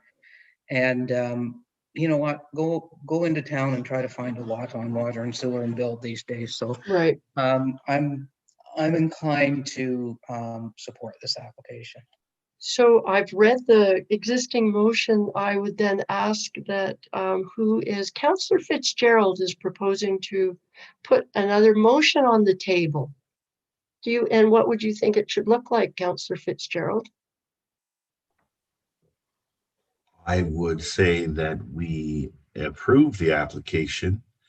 I think the only thing we need to safeguard is meeting the required setbacks to OBC and suitable driveway location, unless that stuff has been addressed and we just haven't seen those drawings. I don't know. It seems to me, if Richard jump in at any second, but if we just remove the word deny from the existing motion and replace it with approve, I think the comments that Councillor Fitzgerald is referring to, I think they've been covered, or do you need extra insurance? Councillor Armour, I think he's going to suggest something, isn't that? Well, I just suggest I would approve. I would second that motion. Okay. All right. And Richard, you were going to, is that adequate if we just do that simple change? Yes, what I might suggest, and maybe I'll ask Kirsten what she thinks, but I would suggest putting it through site plan control just to make sure that the 3-meter setback from the toe of the slope would be maintained and the recommendations of the site evaluation report could be implemented. That seems like an excellent idea, given what the comments from Councillor Fitzgerald. So I think that would satisfy everybody, I would think. Maybe I'm putting words in the committee's mouth, but I think that would be good. Kirsten, would you like to speak to that? No. Okay. So I saw a few nodding heads. As the mover, Councillor Fitzgerald, are you comfortable with that additional site plan? Yes. And Councillor Armour is the seconder. You're comfortable with that? So Julie, are you writing furiously behind the scenes? Yes, I do have something crafted. If it's okay, I'll just take a moment to clarify the additional language regarding the site plan. Okay, all right. So do you want to put it on the screen, and Richard, you can add the words as, all right, perfect. Certainly, just one moment. Thank you.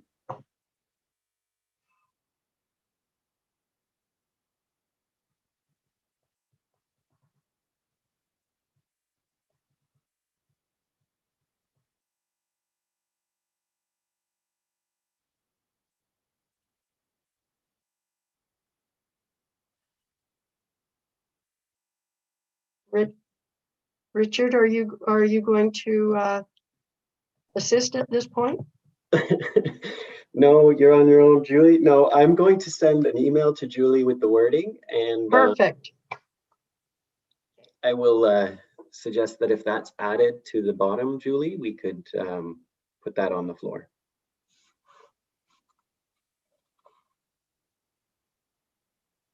Further that.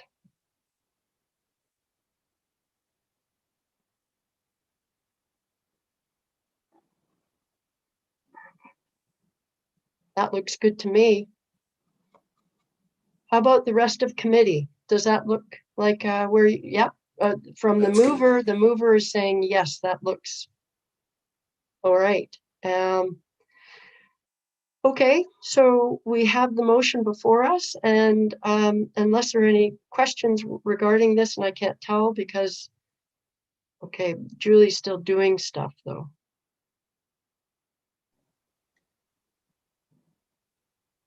Julie, you might have to just put in that the following paragraph be added to the motion.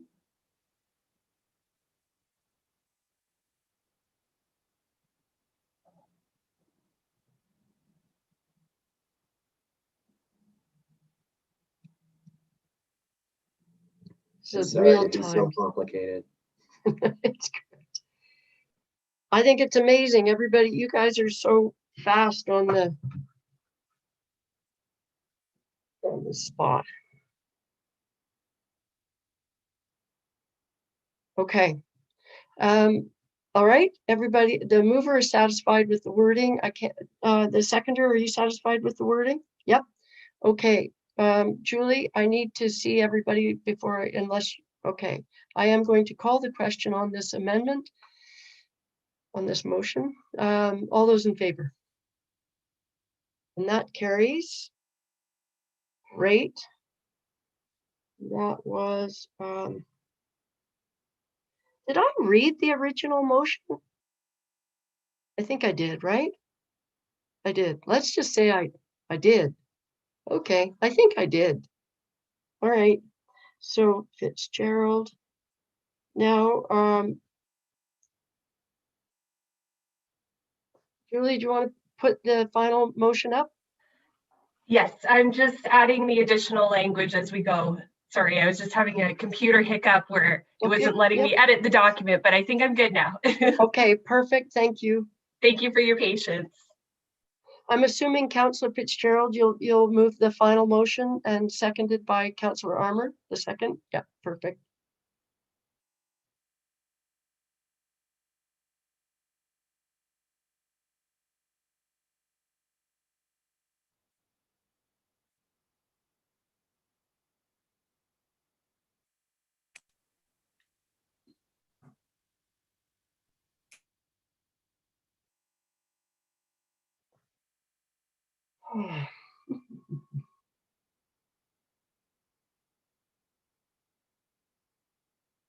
Okay, so we have a motion moved by Councillor Fitzgerald, seconded by Councillor Armour. It is recommended that Planning Committee approve zoning bylaw amendment Z01/2021 HT, changing the zoning from a rural 1 zone to a rural residential zone with an exception, to reduce the front yard setback from 12 meters to 8 meters and to reduce the required lot area from the 1 hectare to 0.76 hectares, all to permit the creation of 1 new rural residential lot, and further that the property be subject to site plan approval pursuant to section 41 of the Planning Act RSO 1990 as amended, and that no site alteration is permitted until a site plan agreement has been registered on title. Okay, questions, comments? All those in favor? And that carries unanimously.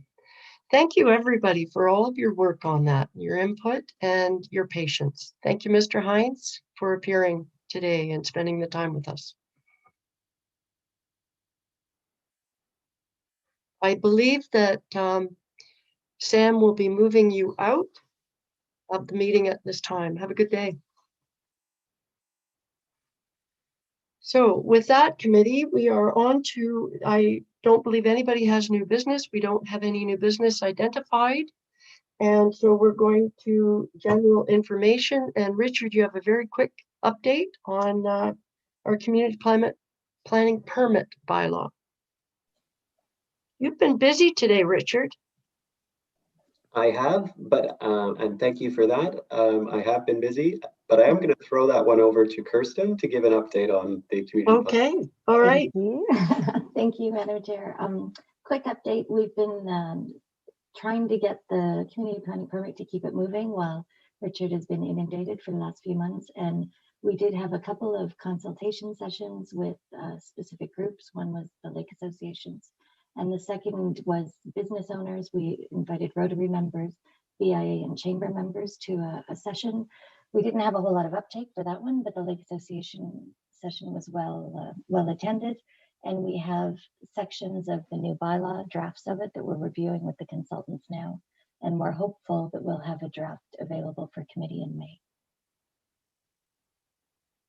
Beautiful. Look at that, big thumbs up. Did you mention the design guidelines potential, or is that premature? I did not, but we did also ask the consultant to provide us with a brief as to what design guidelines would look like, what the cost would be, and we can bring a report and see if committee has any interest in incorporating any of that into our review process. We'll see. That's great. You're bringing the report forward. That is very exciting. Thank you for the update. All right. I do have another motion, one left. It's a motion moved by Mayor Terziano, seconded by Councillor Stone. It is recommended that we do hereby adjourn at 4:25 p.m. All those in favor? Double hands. Thank you, everybody, for all of your patience and time today. I know it was a short agenda, but you know, I'm not as fast as Councillor Stone is on these things.